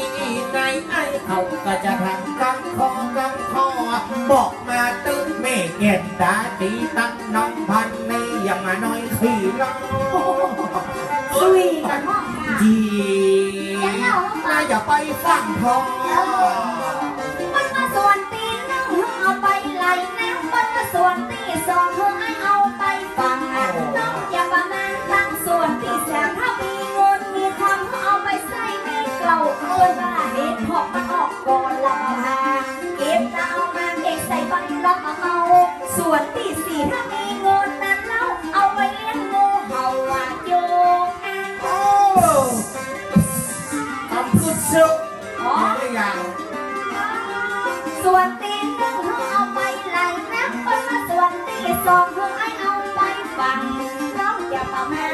ส่วนที่สามเอาไปใส่ให้เก่าเป็นหญิงแม่นมันข้างเอามานั่งข้างชูเอาไว้เลี้ยงลูกจะได้เลี้ยงหนัง ก็คือเชื่อกูอ่อน เชื่ออย่างใหญ่ก็ ก็เงินทองของเขาว่าเป็นของมีค่าพันนี้แล้วแม่กูบ่ถูกใจเอาไว้ไหลแนมนี่มันได้อย่างได้ยากมาเก็บไว้ในบ้านดังนั้นนะในใจละไอ้วัดขปอมีดในทีไอ้วัดขปอว่าหนักกันว่าในเป็นตัวไอ้จ่าตั้งดองเป็นแต่งไม่สังสรรค์ปล่อยข้างเลือกเอาตัวใจกับมันจะดี โอ้โหเจ๊ขายออกไปไหลน้ำ ไหลนะครับโอ้กับคนแนวกับแนวไปติ๊กติ๊ก โอ้ วันนี้แฮปปี้ไข่หนีบอกเห็นไม่ละอีน้องพันเนียบอกเพื่อมาซับน้อยซับสิมีค่าอยากมาเก็บไว้ตั้งในตัวอีในยังเอาไว้ไหลนะ มันบอกเข้าใจเพราะว่า แหล่งน้อง มันมาส่วนนี้นั่งที่เอาไปไหลน้ำคนเก่ารับกับหัวตีบจะเล่นเดียวไปเอาไปแจกซื้อกินเลี้ยงขับเลี้ยงให้ตลกน้อยหอยข้างอยากตัวไปกินเหล้าเมาอยากปิดเข้ากันนะมันได้ประโยชน์สักอย่างอยากเล่นเดียวไปมันไปถ่ายลงมันได้ประโยชน์ก็ได้ ส่วนนี้มันดึงมาได้คืนนี้เนาะ แม่กินเข้าปากออกทางโคนกินเข้าปากออกทางโคน ไปท้องว่าขวางลงเหว เจ้า ไปเต็ม มัดกระซื้อปลามัดกระซื้อข้าวเอาเลี้ยงขับเข้าเพื่อมาเพื่อมันตายฟังกำกินมันก็จังสิบหายฟังกำตายว่าใครขึ้นใครสร้างกินไปติ๊กติ๊กไปถ่ายมาได้จะเต้นเตรียมไปเหมือนไปที่ไหลนา อันนี้เอาเงินเท่าไหร่นะ เจ้าเวลาน้อง ก็ยังที่ตึงเอาเงินไปดังนั้นเหมือนกันเขาก็เอาความลงเหี่ยวตึงกินเปิ้นว่าตึงเกี้ยวตึงบ่หูที่ติ่มตึงบ่หูที่อิ่มที่มือซื้อใจแล้วก็ไปตึงวันนาตึงบอกว่าป่อใจไม่ยิงถ้าว่าก็เป็นซ่อมเป็นศีลถ้าว่าเป็นส่วนนี้มันตึงบ่ได้คุณ นี่แล้วน้องแม่เนาะมาเจ้ามาก็ขยันเข้าไปกลางแนวอย่า เสร็จตามตื่นแล้วก็ไปซื้อกินซื้อติ๊กติ๊กมันตึงบ่ได้คนตึงบอกว่าเมื่อวันตึงบอกว่าเมื่อคืนตึงบอกว่าปากใหญ่ตึงบอกว่าปากน้อยแล้วอย่างที่สองสัวไปฝากกินแห้งตึงบอกเข้าใจบอกไอ้วันปีน้อย ส่วนที่สองนี่เอาไปฝังดิน จะฟังดินได้อย่างไร คนอย่างหาวัดน้องต้องบอกให้คนไปแจ้งว่าเอาเงินก้มแล้วเอาไปฝังอย่าเต้นเรียงไว้เหมือนเอาทางบุญสุนทานเอาสร้างวิหารสร้างศาลาเอาสร้างกุฏิและเอาสร้างห้องหอก็ใหญ่ให้กับคนฉลาดเอาสร้างวิหารสร้างศาลาเอามาสร้างร้านอาหารเจดีย์ อันนี้เอาฝั่งนี้ ถูกต้องเจ้าเข้าใจหรือยัง ให้ฝั่ง ส่ นี้ วนที่สองนี่คือสร้างว่าสร้างวัดก็เอาไปสร้างมาก็เอาไปสร้างวัดพระคุณนะสักอันใดก็บลายเบิดก็ซื้อหินเบิดก็ซื้อทรายเพราะปัดใหญ่อันใดมันบอกนุ่มเบิดก็ซื้อทรายเบิดก็ซื้อหินเขาจะพบความจริงว่าเขาตายไปบน ไปกินจัดนะ ถ้าใครได้ไว้ก็ขยายตายเลยนะ ฝังจัดนี่เอาไว้กินจัดเนื้อสร้างวันสร้างวันกำแบงวิแหนเพลงเพลวตั้งหอละครังสร้างเพลวตั้งศาลาบา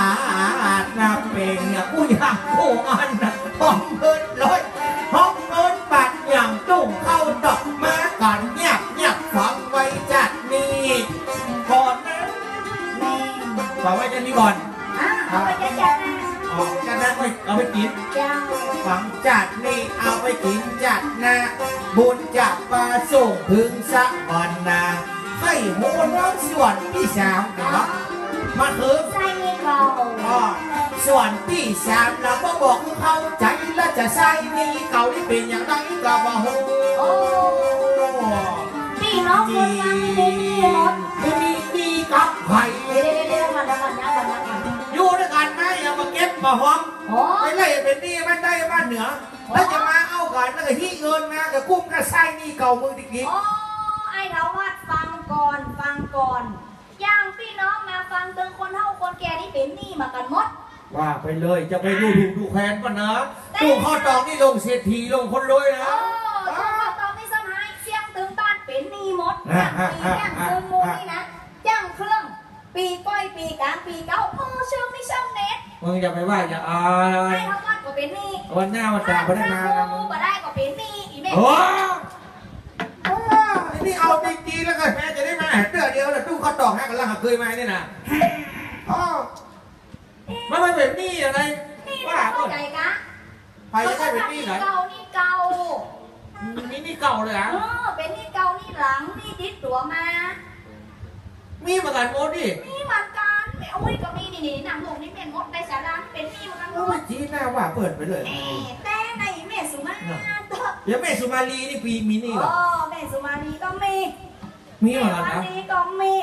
ยังแม่จะรักเสกชัยพันธุ์นี่ยังมีก่อน แม่จำรัดก็มี มีเหมือนกันโอ้เสกชัยพันธุ์นี่มันรวยจากตาย อีแม่ก็มี มีนี่เหมือนกันนี่ นี่เก่านี่หลังก็ท้องวันนี้ป่อนี่แม่ อ๋อ ทุกคนนี่เป็นนี่เก่านี่หลังนี่ป่อนี่แม่เปิ้นเลี้ยงเอามาหมดน้อยๆจ้าน้ำร้องไอ้แบบเคยได้ยินกัน นี่บุญคุณ ถูกต้อง ยังไง แม่นี้มีบุญคุณอันใหญ่หลวงแม่ก็ห่วงแต่หลังเมื่อยังนอนเล่แม่เราก็เลยลองลูกน้อยนอนเปไม่ห่างน้ำเล่ไปทางใดแต่เล็กจนโตแม่ถนอมแม่ไม่พบย่อมเกิดจากเรื่องลูกปักดวงใจเติบโตเล็กจนใหญ่นี่แหละนะอะไรใช่ได้นะเพราะขาดน้ำนมควรคิดพินิจให้ดีข้าน้ำนมแม่นี้จะมีอะไรเหมาะสมโอ้ลูกจ๋าลูกคิดถึงข้าน้ำนมเลือดในอกผสมกันเป็นน้ำนมให้ลูกดื่มทีข้าน้ำนม กูกำลังซึ้งอยู่เลยเนี่ย เขาเมาเสียงแล้วก็เขาโหฉุงไปหน่อย ตุ้งแสดงหมดคนเรา ขนาดนี่เห็บแล้ว อ๋ นะ อนี่คือนี่บุญคุณ ถูก นี่ป่อนี่แม่ ยาว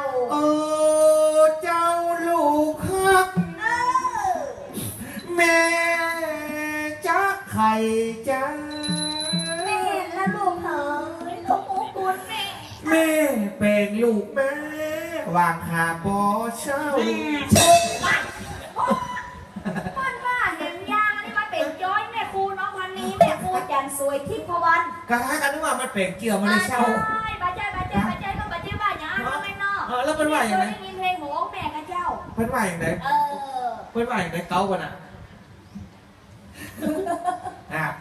ของแม่ค โอ้ รู ยเดี๋ยวถ้าว่าจะจ้อยนี่ก่อนเพราะน้องเป็นแม่แล้วน้องบอกมีลูกอ่ะ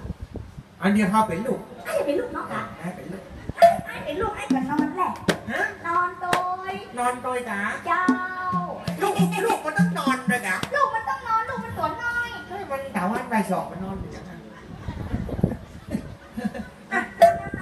นอน นะจ๊ะ ลูกต้องนอนตับแม่แล้วแม่จะย้อยให้ฟัง ให้ปลอดภัยกัน นอนได้มันก็เป็นอย่างสักอย่างว่า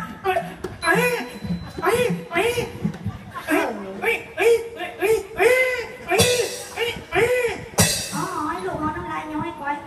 อ๋ออันนี้ เอาได้แล้วโปกหี่ย ไม่เป็นย่างนะเฮ้ย ฮะ ถ้าพวกหีกับพวกหัวได้ลูกนอนลูกนอนนะโอ้ลูกจะไปให้นะแม่จะย้อยให้ลูกฟังนะลูกนะครับผม มดขบไอ้แม่ อ๋อพูดครบไหนอ้าย เนี่ยแม่ ตายแล้วลูกเอาขลังมีเกียรติเดียว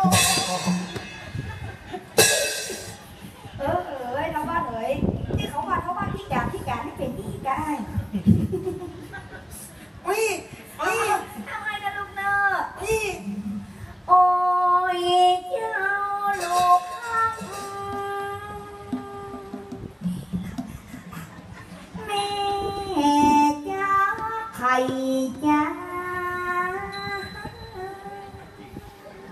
แม่แม่ตะวันมันส่องแดด โอ้แต่ว่ามาชมตาไอ้กาฟ้า แม่มันห้ามตาไอ้ลาบันได โอ้ไอ้นอนบัดถูกท่าลูกไอ้หันเข้ามาทางในกันลูกปีนลูกปีนลูกคว่ำลงกันลูกนอนคว่ำลูกลูกครับลูกนอนบัดถูกท่าลูกคว่ำลงเลยลูกคว่ำเลยลูกคราวนี้นะลูกนะลูกคดมาลูกคดหัวโต๊ะลูกต้องแม่เป็นยังแม่ห้องเลย ไอ้หยัง แม่ห้องเลย เอาห้องเลยเนาะ จะนอนมินนี่ได้อยู่ไหม โอ้ยเจ้าลูกฮักแม่จ้าไข่จ้า พอแล้ว อันยังลูกแม่เป็นไรครับผม ปีหน้าไปนะพวกมันเปิดตึกแต่เนี่ยมัน ครับ แล้วกินว่ามันได้ไหม พ่อกินมันเป็นไรลูก มันบางทีมันมาอย่างดอกคำพูดจู้อย่างไร แต่ว่าผู้ชูนี่มันหอมหน่อยลูกมีประโยชน์ บางทีมันมาแบบกำมันก็เหมือนเอาเฝ้าปืนใช่ไหม เป่าปืนนี่อันตรายลูก บางทีมันมาอย่างกินปลาหมึกจีไหม เดี๋ยวก่อนแหปลาหมึกจีมาไว้บนหาง พวกเราอย่าหน้าวัดมันนะแม่ ใครเอามาไว้บนหางก็มีก็มันแซ่บอันเนี้ย ที่สุด จะมาดีกับแบบนี้กันฮะ ว้าว เนี่ยปลาหมึกออกเนี่ยกินปลาหมึกออกเนี่ยเป็นผู้ดังกันตันเนี่ยประเด็น วะผู้ดังแต่เลยอ่ะ โอ้โหทำไมเนี่ย จ้างซื้อผู้ดังมาตันอ่ะ ผู้ดำมาทัน ใช่เด็กมาออก อ๋อไอ้น้อยมันบอกเคยต่ำมุ้งก็เตือน ขอยืมห้าครับขอยืมห้าครับ ไอ้น้อยนี่มาแต่ดงต่ำมุ้ง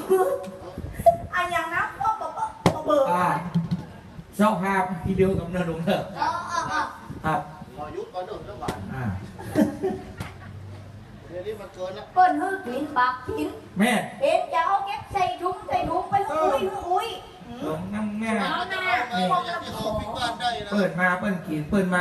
เนี่ยอะไรยัง แม่นจ้ากินเลยจดไปเลยหมอโอ้อันย้อยบัดเชี่ยงมากับท่าบ้านเลยจดไปได้ก็เนาะ เอาใหม่ยืนไม่เอาไม่จ้อยใหม่ ให้ยืนตัก ครับ ครับ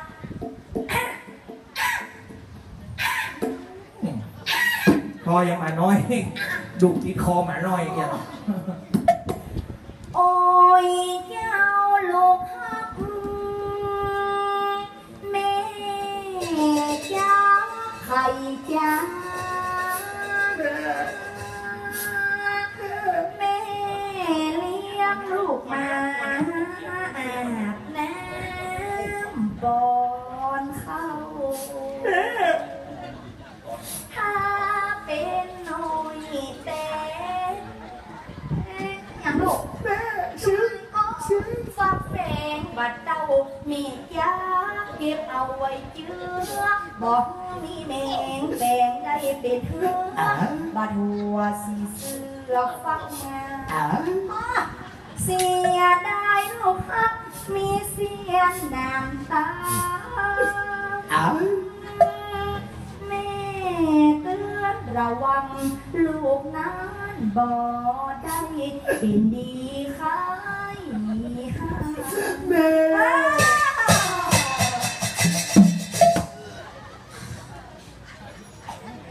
มันเป็นการแสดงนะบ้านโอ๊ตเอาไอ้โอ๊ตเอา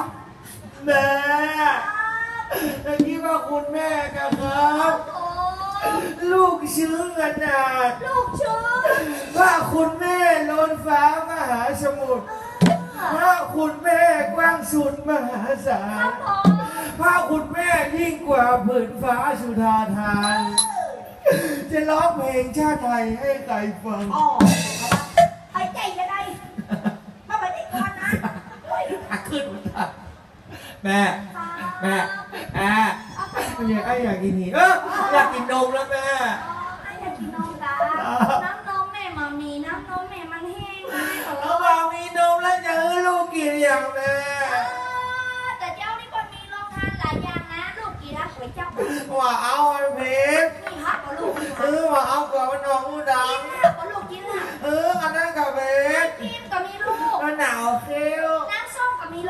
ำส้มก็เบาหวาน ก็มีลูก เบาหวาน ตำส้มก็มีนะลูก บ้านกาแฟ เอาก๋วยเตี๋ยวบ่ลูกเอาปลาหมึกกีบ่ลูก บ้านเดียว ถ้าเอาหีบ่ลูก เงาใจอันนี้ เนี่ย ชาวบ้านครับพี่น้องต้องขอตอบเลยเนาะ ชาบ้านน่ะ เกิดไงไม่นี่ห้ามมากินครับเด้อ ผมยังให้แบบกิน มันเกมไหมอ่ะ ได้ผมได้ไหน ฮะ ให้ผมได้ไหนมันเก็บ เพราะอาจารย์ภูมิเมืองบอกคนบอกนะ อีพ่อมันอยู่จากสิงห์ติงเขาก็มาเอาแล้ว จ้ะ ของมูนี่ภาษาลักเมืองแล้ว จ้ะ เจ้า มาเกี่ยวกับพ่อภูมิเมืองเนาะ บางเกียวเจ้า เกี่ยวกับพ่อหลวงอย่างเดียว ก็หลวงปีชายอย่างเดียว อันพ่อหลวงปีชาบอกหาได้อ่ะอันนี้คือไส้นี่เก่า ใช่นี่เก่าเดี๋ยวน้องจะเล่าให้ฟั อ๋ ง อไส้นี่เก่าคือนี่ป่อนี่แม่เนี่ย แม่ พี่เนาะ และเจ้าเป็นนี่เหมือนกันกู้คนนี่แม่บะมีไพ่เกิดออกจากกระบอกไม้ไผ่บะมีแน่นอน เนาะ เจ้าต้องมีป่อมีแม่เหมือนกันกู้คน อ่ะ อาจารย์ปีตีแห่งกันไม่เอ่ย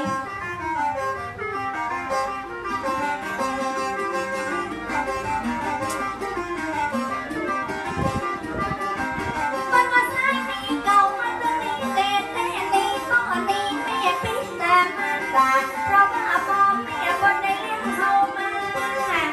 เลี้ยงเก่ามาหยุดใหญ่หมดปังใจให้มาเฮือตอบท่านน้องท่านนอกและเลี้ยงลูกเอาไว้ลูกมาใหญ่แม่ก็มองใหญ่ใหญ่มาแล้วคนก็หวังดี แม่ครับหวังไม่ลูกไม่เต้าไม่เลี้ยงก็พอ ใส่มีเก่าน้ำมันก็มีแต่ใส่มีก็มีแม่ปิดตามันตาเพราะว่าพ่อแม่ก็เปิ้นเลี้ยงเฮามาน้องก็จะบอกกับเฮาว่าลูกคันอยากได้สักพักมาเงินลูกของตัวให้ได้ผูกยอมหวนหัวคือได้แหงซ้ำ อันนี้พ่ออันนี้แม่ ถูกต้องรักลูกที่สุดในโลก คุณพ่อก็มีอยู่21คุณแม่ก็มีอยู่12ฮือจือฮือเจ้าไปในสักมองยามว่าหมู่เฮาเป็นลูกเป็นเต้าวะยามว่าปีกหน้ากระบานนาเลี้ยงคนใหญ่มาแล้วเรามานปีกไปหาพ่อเจ้าแม่เจ้าอุ้มยกพกห่มมันก้อยมันดู เนี่ยอย่างปีใหม่เมืองนี่นะลูกหลานข้าเฮานี่เปิ้นหูบุญเปิ้นปิ๊กมาเอวหาพ่อหาแม่ พอกไปได้ดีมักมีสาปะหลับลอยฐานะบอกปิกมาแลมาเดียวอยากได้ปวดซ่องคิวซื้อซองเดียวเอามากว่าดีว่าบางครั้งบางพ่อก็แม่ตายแล้วมาให้มาหอดแล้วก็กำสนกมาเท่ามาปุนนั่น แม่และเดี๋ยวเมื่อเปิ้นเป็นคนนี่ค่ะในพ่อเปิ้นนี่ ปิกมาพอมาก้อยซื้อข้าวซื้อของ ว่าเราเกิดมาแล้วมีค่าตัวจุดลุดเป็นคนบริสุทธิ์เปรี้ยวมาท่าข่าวเขายังบ่ฮู้จักจบจักลาของเขาจะเป็นเตือนเป็นดาวเป็นป้าเป็นแม่เกิดมาได้ก็ให้กินติ๊กติ๊กแล้วแหละพวกนี้คิดให้บ่ได้ปฏิเสธชีวิตคนเฮาจะเป็นสเตนเลสหรือจะเป็นเศษทองคำ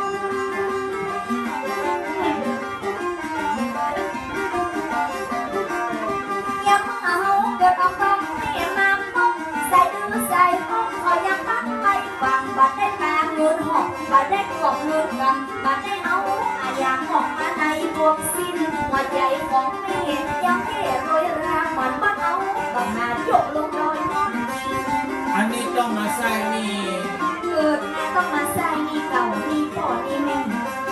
ส่วนพี่สามเอาไว้ใส่นี่เก่าพ่อเท่าแม่เท่ามันนาวิตายามเมื่อก็ไปเลี้ยงเฮามา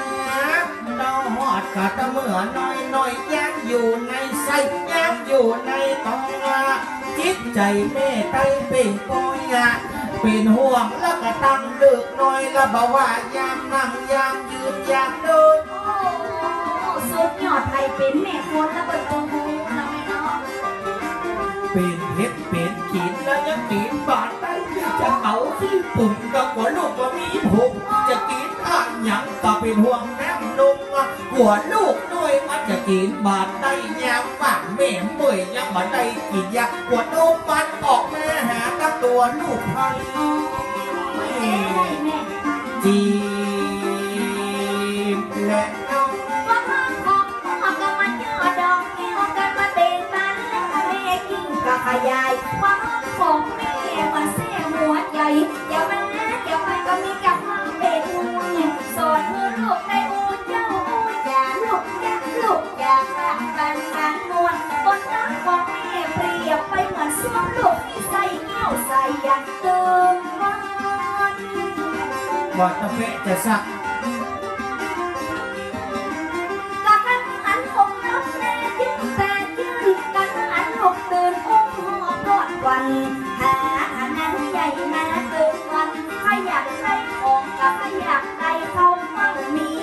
ยศเกียรติน้ำลือในบอกเพื่อสองมือก็ไม่นักเรานี่ละความฮักของแม่สุดยอดอันนี้คือสายนี่เก่าของแม่อุ้มไม่หนักเหนื่อยไม่พักรักไม่ลวงไอ้จะเล่าใครจะห่วงไม่เลิกของมันนะเป็นห่วงกาตำลูกเอาอุ้มบักเคยนักบักเคยพักใส่ใจบักเคยจุ่มเล่งจุ่มเจ้ายังว่าได้หอบลูกเจ้าจะนับบักไก่เมบักเคยว่าอุ้มไม่หนักเหนื่อยพักก่อนเหนื่อยไม่พัก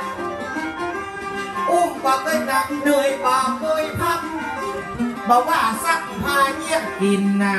เปื้อนมดตึงใครตึงยิงตึงเสื้อตึงสิ้นมีกล่าวว่าอันบอกเคยหยุดเปิ่นบอกเคยยักบอกเคยได้วางลูกน้อยเฮานั้นกำลังจะไปซักผ้าลูกแม่โหลดปิ้งมาอยู่เตาแก่พ่อกับแม่เป็นพระผู้ประเสริฐเป็นผู้กำเนิดที่ความตั้งหลายคนคนมากกระทบเพลงเพลงใดลำบากไก่ใหญ่พ่อแม่ก็ต้องเสี่ยงว่าลูกน้อยต้องมีแต่คอยหากินต้องโดนต้องดินหาเอามาเลี้ยงพ่อเป็นคนใดแม่เป็นคนเปียกซ้อหามาเลี้ยงตื่นวันอุ้มไม่หนักเหนื่อยไม่พักรักไม่ลวง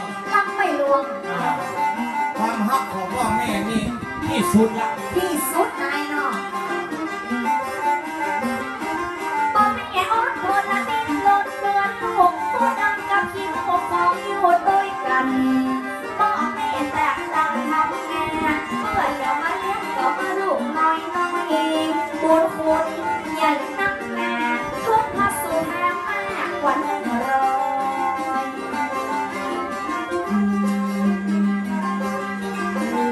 เปิ้นว่ารักไม่รวมเปิ้นว่าหวังไม่เลิกเบิกไม่เคยคิดเพื่อลูกหักใส่ใจ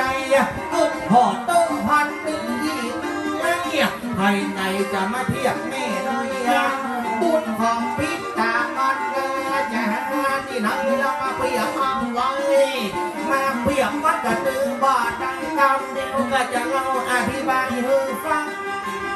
เป็นจะได้รับเหลือให้เรารักไม่ลวงหวังไม่เลิกเบิกไม่คิดผิดไม่เท็จได้แทนได้เพื่อลูกหักใส่ใจกันเดียวก็จะโอ้กำเดียวจะอธิบายเราน้องเขาฟังเตือนน้อยมันมีหลายอย่างมันมีหลายอันความฮักของแม่นั่นเรา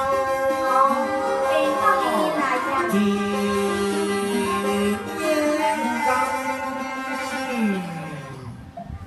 ทุกปีมันดึงบอกไว้ว่าได้เจ้าความฮักของพ่อของแม่ที่เฮาได้ใช้นี่ใช้คุณเนื้อเปิดเกิดหอดเปิ้นอุ้มไม่หนัก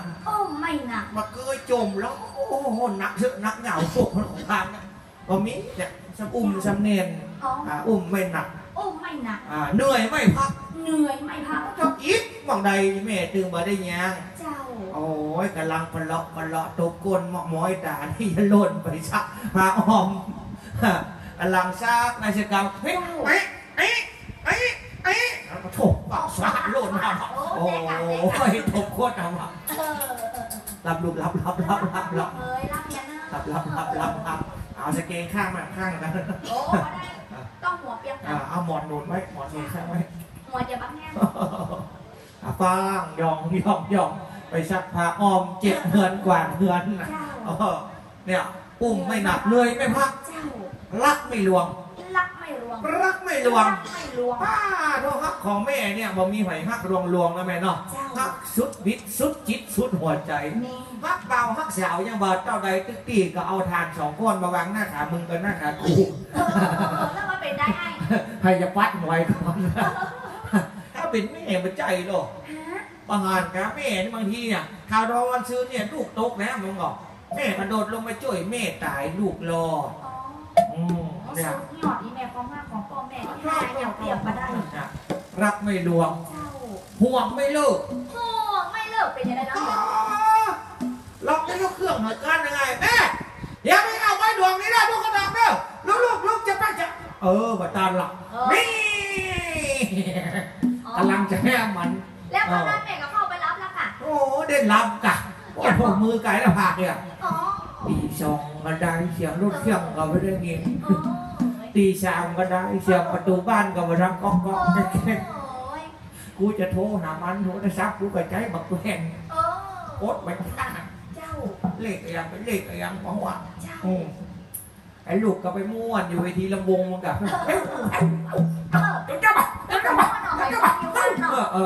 ไอ้คนห่วงไม่เลิกเนี่ยนอนอยู่บ้านมันเป็นแต่เฮงเดิม แล้วมีอะไรอย่างให้เราบ้าง ไว้จะตีกันก่อนนี้มันจะเป็นมีดเป็นมวยก็เจนได้ยินเสียงประตูบ้านคันแรกแขกมันอ่ะไอ้มากะเนี่ยไอ้กูรับละ แต่หน่อยแม่เนาะ ห่วงไม่เลิก เจ้า เบิกไม่คิด เบิกไม่คิดไม่เบิกอะไรอย่างไอ้ ถอดแม่กล้าเถอะจามพัด อ๋อเน็ตไปช่องไหนนู่นกันไหนน้อยเฮ้ยเอานี่ไปก่อนเน็ตเก็บอันนี้ไว้เอาไปก่อน แม่เขาได้มือถือมาด้วยนะมือถือเก่าดูตกน้ โอ้ยแม่ไม่มีโป๊ก ำแม่ ครับ เปิดเทอมใหม่มาชุดนักเรียน ชุดนักเรียนเดี๋ยวมาดูได้ได้ ไอ้2 ปัด พัน เช้าแล้วบะมีก็ยืมมันมาลูกรอแม่ ครับ มึงมาไอ้ก็ได้เนอะมึงพี่ก็ได้โอนแล้วกันเนอะมีเวลาปิ้งบ้านนะ โอนมาเอา มันเดี๋ยวนี้กล้าเฮ็ดพิเศษโปรเจกต์งานแม่กล้ารูเลอร์กล้าเอาเพนซิล อะไรอย่างนั้นรู้เลยว่าเป็นชิวอย่างเงี้ยน้ำเหรอ บอกว่าอุ้ยภาษาอังกฤษไปก่อนนี้แม่ดึงสีว่าแปลงอะ เตะเนาะ เอาไปผมมีก็ยืมบ่เคยจดไว้สักบาทสักเฟืองเลี้ยงมึงมากันนมหมกอีกะพระอมหมกอีกะเสื้อกะผ้ามึงนี่ว่าเคยจดทำไมเนาะบ่มีเบิกไม่คิด เบิกไม่คิด บางทีลูก นี่หยัง หมกอูใดนะหมกอูจ๋าหมวดการไงป.5 ป.6นี่นะ เจ้าบอกแบบนี้ยังไง ละไอ้เฮ้ยไอ้พ่อขอใช้งอกผู้ปอกนะลูกได้เนี่ยป้าเช่นละบาท ดอกเช่นระบาดก่อน เช่นละบาท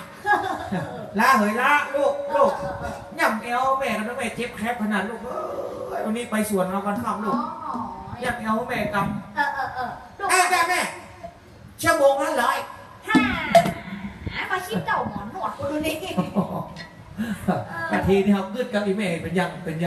เบิกไม่คิด เบิกไม่คิด ผิดไม่แค้น ผิดไม่แค้นเป็นยังไงไอ้ ลูกเขาจะให้แม่ก็ดึงผ่านผิดเป็นจนเป็นยักษ์เป็นขโมยขจร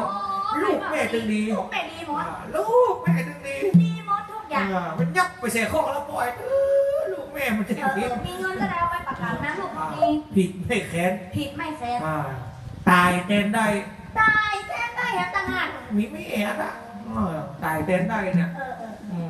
บัวมีอะไรไม่เต้า แม่ไปเจออีน้องแดนลูกอีแม่อีน้อง ลูกเจ็บลูกปวดเอาแม่เจ็บแม่ปวดแทนบอกอะไรอย่างเงี้ยเนี่ยจะเปลี่ยนไม่ใช่นี่เก่าของเปิ้ล แม่ละถูกต้อง ยั ยังมีส่วนที่4อยู่นะไอ้ ยังบอกขโมยด้วยครับ โอ้เอาไปเลี้ยงงูเห่าลูก ฮะ เลี้ยงงูลูก เลี้ยงงูเห่า เลี้ยงงูเห่าจงอางมาเลี้ยงมันมาได้นะงูนี่มันสวมอย่าเอาไปเลี้ยงหาตายอย่างงูสตังเอาไปเลี้ยงหาตายอย่างงู ชาตางนี่ต้องเอาไปเลี้ยงงูเดี๋ยวจะเล่าให้ฟังเอาอย่างปีตี เป๋า ไอ้น้อยนี่เฮงมาดีแน่เลยอายุได้16น้ำหนักมี138เทมันเอานิด นั่งโลดนะพอเอียง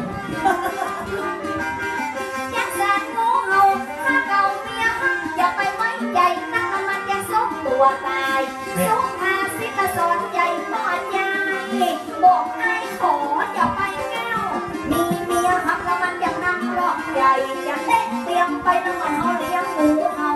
ขออย่าไปไม่ใหญ่เพื่อนเรากับเพื่อนเราว่าเขาว่าเรื่อง สิ้นสุดกันที ตัวอย่างเจ้าหันนี่ก็มันเลิกกันยังบอกแม่เป็นกลางหันนี่ก็เราจะเล่าให้ฟังมันไอ้เกี้ยวใหญ่ดังก็อยากทำขี้อูมันรักเอาอย่าเบื่อลูกหัวมันรักมันยังคงคอยยังรักหนีตัวเองเลี้ยงมันมาดีจ้าไอ้อีมองนี่นะมันพ่อนอกใจผัวลักหนีโดยจู้เสียผัวมันหูจนพอได้ฆ่ากันได้ดันแหงไม่ยิงมันบัดมามันได้อะไรตันแหงก็ใจอันนี้มันก็เป็นเหตุในไฟระหักลูกพระเต็มตัวพ่องกันนอกใจผัวไปทั่วเมืองกรุงเทพผัวไทยมาเอาไปเอาผัวต่างประเทศเอาผัวฝรั่งเศสมันได้ตึงใหญ่ตึงเนี่ย อาญามันใหญ่อาญามันยาว ใจมันได้ ลาที่ยาวลุงอาญายาว ใจมันยาว ไอ้นี่ว่าไปเลยใจยาวเลยที่ไหนครับก่อน ตันหาพันนี้มันตึงอย่างบัดตึงตันหามันลึกเหลือแม่น้ำวังใส่ตันหาปอดใจคล้ายเหมือนกับปิวไฟหูกดหูไวหูนับดังอันตันหาแม่ยิงมันน้ำบ่อจิ้มทรายเขาขุดลบเต่าใดจะไหลมาเต่านอน เป็นอย่างนี้ จีนมันบ่เสียบ่ซ้ำ ถ้าเขาจุกเอกกันห้องถ้าเขาจุกเอกกันเก็บเม็ดกันไปแถวเศษปากแก้วหันลงไอ้อย่าไปเต้นเพราะน้องยักษ์แก่เขาไม่เป็นสี่ส่วนเขาจะมีเขาวังเขาจะมีของคนของเรื่องกองละมันก็ห้องตึงมวนก็ให้แบ่งเงินออกเป็นสี่ส่วนปีหน้าเขาวัดหายา ปีหน้าน่าจะไม่เอาทั้งดี เห็นแล้วเอาไปเป็นมอเตอร์ มันเก็บหนักมันฮอก จ้า สู่กันเอามันเก็บนะ ก็ไม่เห็นแน่ก็คันนี้มันแพงก็คันนี้มันอีกก็หน้าสิ่งที่จะมีเขามีของจะได้มีเงินก็จะได้มีทองเก็บเอามาก่อนกินไหนก็บ่เสียงทางนี้นอกจากเล่าให้ฟังตำลังตาของก็เพียง พอเลี้ยงพอเลี้ยง ว่าเล่นมาแล้วก็เลี้ยงทั้งวัน เกิดเป็นคนไข่เจริญบุญที่แท้เขาบอกแหวนจีมันดึงบ่มีเข้าของมีสลึง50เก็บริบเก็บหอมมีสลึงพึงมันจบให้มันครบบาทมี10กินเศร้าอีเศร้ากิน30ซื้อหุ้นเน่าติ๊กติ๊กมันจะวิบมันจะขาดเขากินกันเหล้าพูดเน่าตายกันลากมึงจะตุ๊กมึงจะแยกจนเขาแย่เขาดิ ไอ้ทั้งวันมันก็หุ่นยักษ์เนี่ยแล้วพันมีลูกสาวพญานาคมันก็หลับกับลูก มิสลึงพึงบรรจุให้มันครบบาทเขาว่าเงินบาทจะกลายเป็นเงินแสนสมัยบัดเดียวเข้าของไอ้ยังมันก็เป็นเมาว่ากินอะไรแกงเมาว่ากินกันเราจุกใจถ้าบ่หูเวลาจะเอาสักสิบ6 ล้านที่ไหนมาเตาจี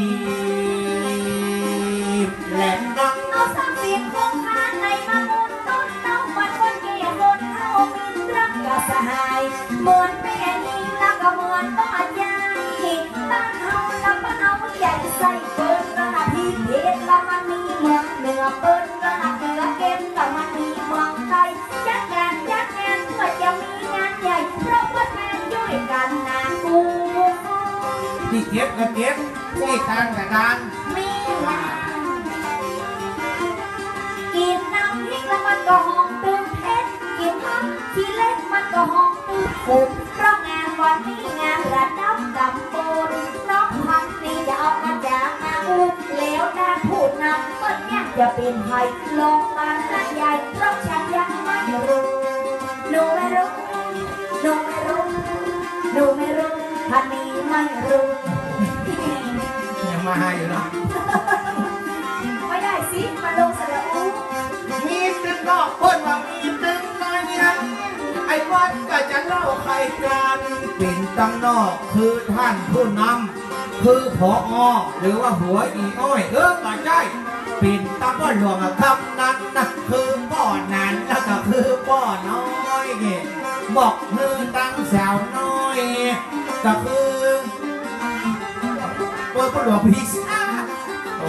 พี่ก่อน มีหลายหมู่หลายพอดี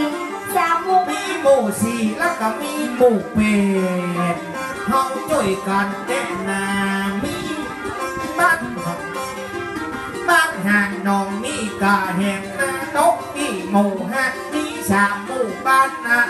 พักหมดก็กินตาดันแล้วมาช่วยกันจูกันจอดกันกับสี่แปดห้าและน้อง ก็มีตึงไปไหนก็มีตึงไปออกเป็นน้ำพี่ชอบก็มีน้ำมีลายมีตึงแม่นี้ก็มีตึงพ่อใหญ่ตึงสัตว์ทางแล้วมีสามหมู่บ้านพ่อหลวงหมู่สี่แห่งตึงกัดยาแก้ไขปันแล้วน้องจะเอาแม่เป็นพ่อผู้ใหญ่ผู้นำหมู่บ้านนางท่านพ่อหลวงปีชื่อ ซึ่งสี่ห้าแปดเลขงานก็ ก็มาทำเป็นการก็ต้องจะเป็นได้ผู้จะเป็นได้ยาไปมีพ่อหลวงปรีชาบริรักษ์นามสกุลนอนยังโมสักเดชพ่อหลวงปู่ศรีหันได้เป็นกันหันได้เป็นเรา กินไก่นั่งไปได้นะ เป็นเขาเป็นประธานให้เอ่ยมาชื่อโรคเรา 485 548 845 อันยาวอันยาว วัดประเด็นอ่านหัวใครจะด้วย485อย่างมาอย่างมาปึ้งหลายวัดมองพื้นงามเตะงามค่ะ548 845ตอนไผ่ก็มาแต่งกายวัดก็จะแต่ง พอร้องเด้อมาลากจังนะฮะหมดแล้วแชร์ไปมาลากจังนะ สำหรับผู้นำหมู่สี่ป้อนหลวงมีชาบริรักษ์ทุกท่านย่อมได้รู้จักและก็มีสองคนเป็นผู้ช่วยกัน ผู้ช่วยประเสริฐมาเลี้ยงน้ำใจงามผู้ช่วยสุเกียรติงามสกุลสวนจีและนำ ผู้ช่วยชูเกียรตินามสกุลสุขมันเป็นไปปัสสาวะนักกรรมการพ่อหลวงประเสริฐก็เห็นน้องจำว่าเพิ่นเป็นผู้ช่วยนามสกุลมาในกรรมกรองหนึ่งปีมีงานหนึ่งที่ภายในก็หันโดยจำว่าเพิ่นเป็นผู้ช่วยบ้านเฮากะสมีสองคนนะแม่น้อง อันนี้ไอติมนะไหม หมู่ ล่ะ สี่นี่บ้านไหนอย่างเจ้าเองหมู่สี่นี่ตรงเขาบอกนะแล้วหมู่แปดนะเจ้าอ๋อแล้วมันแบ่งเป็นสองห้องเอาไว้นอก หมู่ห้าแล้วแม่ หมู่ห้าบ้านนะหาน้องแล้วจะน้องเป็นบ้านหาน้อง ลองหาง น้อง งานน้อง มันมาฟังกะสะแวงนี้เรือความคนอื่นเอาหวานเกิดบนใหญ่ไม่กินหนผู้ช่วยหมู่สี่ซ้ำก็มีสองคนอยู่ต่างบนและตึกบันไดอูเก่งสอนตัวให้เขาบักต้องแข่งหัวปุยปุยกันต้องเป็นนักมวยก็อย่าให้เสียงแดง โทษทีละน้อง หมู่สี่แล้วก็มาหมู่เป็ดเศร้าอยู่เจ็บหมู่เป็ดปีนไผ่นำมาก่อนเป็นห้องพวกไปผู้จับกันมาป้อหลวงบุ้มสงสัยแห้งไทยในนักเกพุดหนึ่งไอ้วัดก็จะเอิญนะคนใดคือป้อหลวงเบิ่มบอกตาวัดเล็กให้หันไปแดงชักไป อย่าไปเล่าปวดก็หลวงได้เหี่ยวโอ้ยก็หลวงไปทำไมรับอยู่บ้างลูก ป้อหลวงเบิ่มโต๊ะดีหมู่เป็ดพุดหนึ่งป้นดึงออกไปไหนป้นจะจกกระกำไปสองไปมือตั้งคนใหญ่มือตั้งคนน้อยมือตึงจ้างปีปันตึงจ้างซึ่งมือตึงพันนี่มือตั้งปีน้อยจีมก็คนร้อยคนน้อย ถ้าสอนดีๆจะได้สักการคนน้อยตัวเมียน้อยอย่าไปฟังไปไหนพันนี้ยาวมันละใหญ่พ่อหลวงหมู่แปดคือพ่อหลวงเพิ่มหรือว่าพ่อหลวงสมบูรณ์คิดยักน้องหายกันอย่าเอิญ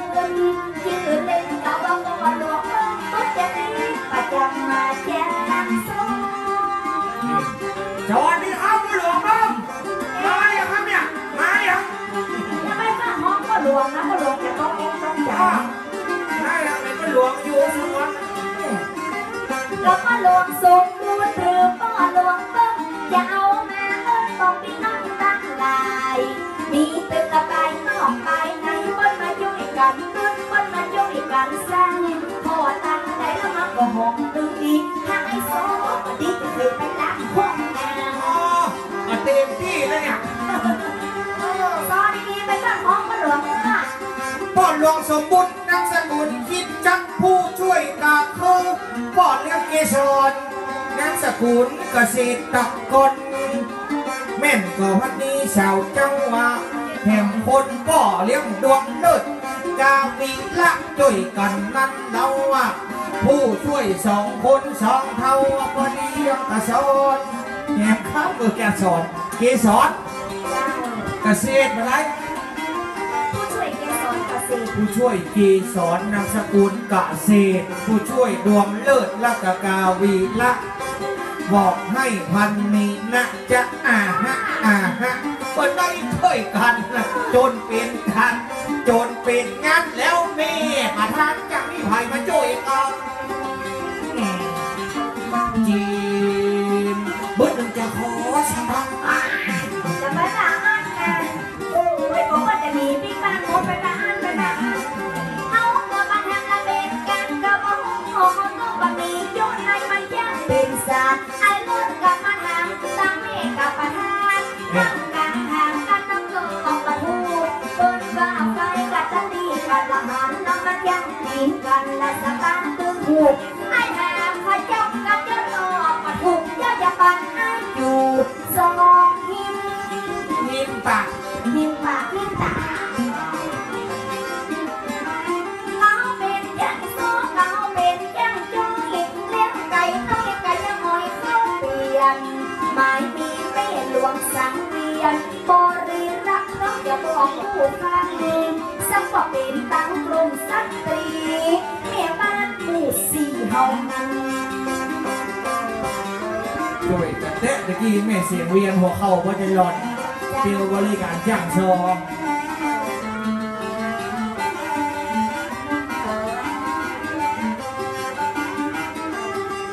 น้ำคิดเปิดว่าน้ำใจตั้งดุงเขาตอกดึงเดดึงเขาว่ามาเป็นเขาแม่เจ้าดูแลอย่างนี้พอเอานี่เสียงเวียนเปิดมาบริการสาวจีอย่างซองพันนี้มันน้ำอย่างใดคือน้ำแต่ง ขันเขากับมันยกมาเต้าขันน้ำกับมันยกมาแจกโซดอยู่เสียงโป๊ดเด็กแม่สำนึกแอบเองกับขอบคุณตั้งเมตยันดียังยกกะเอาแม่ใส่ขันมีตึงน้ำส้มกับมีตึงน้ำหวานน้ำลำกับอันนี้เป็นน้ำพักนอน ขอบคุณเมสุมาลีเปิดเอามาฝันหลายกันหลายรอบขอบคุณเปิดว่าของชอบไปแถวเมหลวงสังเวียนโคตรไปแถวคุณเมสุจิตจอกบัวได้จ่วยกันนะวันนี้จุดเป็นเรียกเป็นการเปิดหน้าบริการตึงเท่าตึงเก สี่โมงเป็นทางการอีน้องฮันนี่บ้าฮันก็บ่เป็นคุณสมยิดประธานหมู่เป็ดอย่าบอกมือฟังคณะบริหารงานวัดมีเกียรติมากกว่าจะแก้ปัญหายังโซจะเอามาเจรจายังโซจะเอามาเล่า ตึงของอบของกินเอามาเปิดตัวเอาลูกตั้งว่าขอบพระ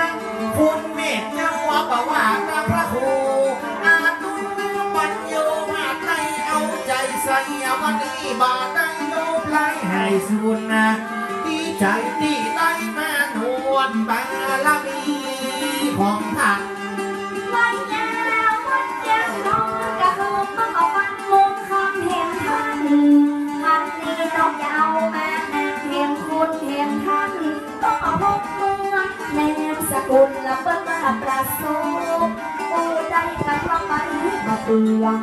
มีตึงและกับพ่อพกเมืองใบยาวบัญญักรเอานั้น จะมาคลีละกะโหฮะลังตึง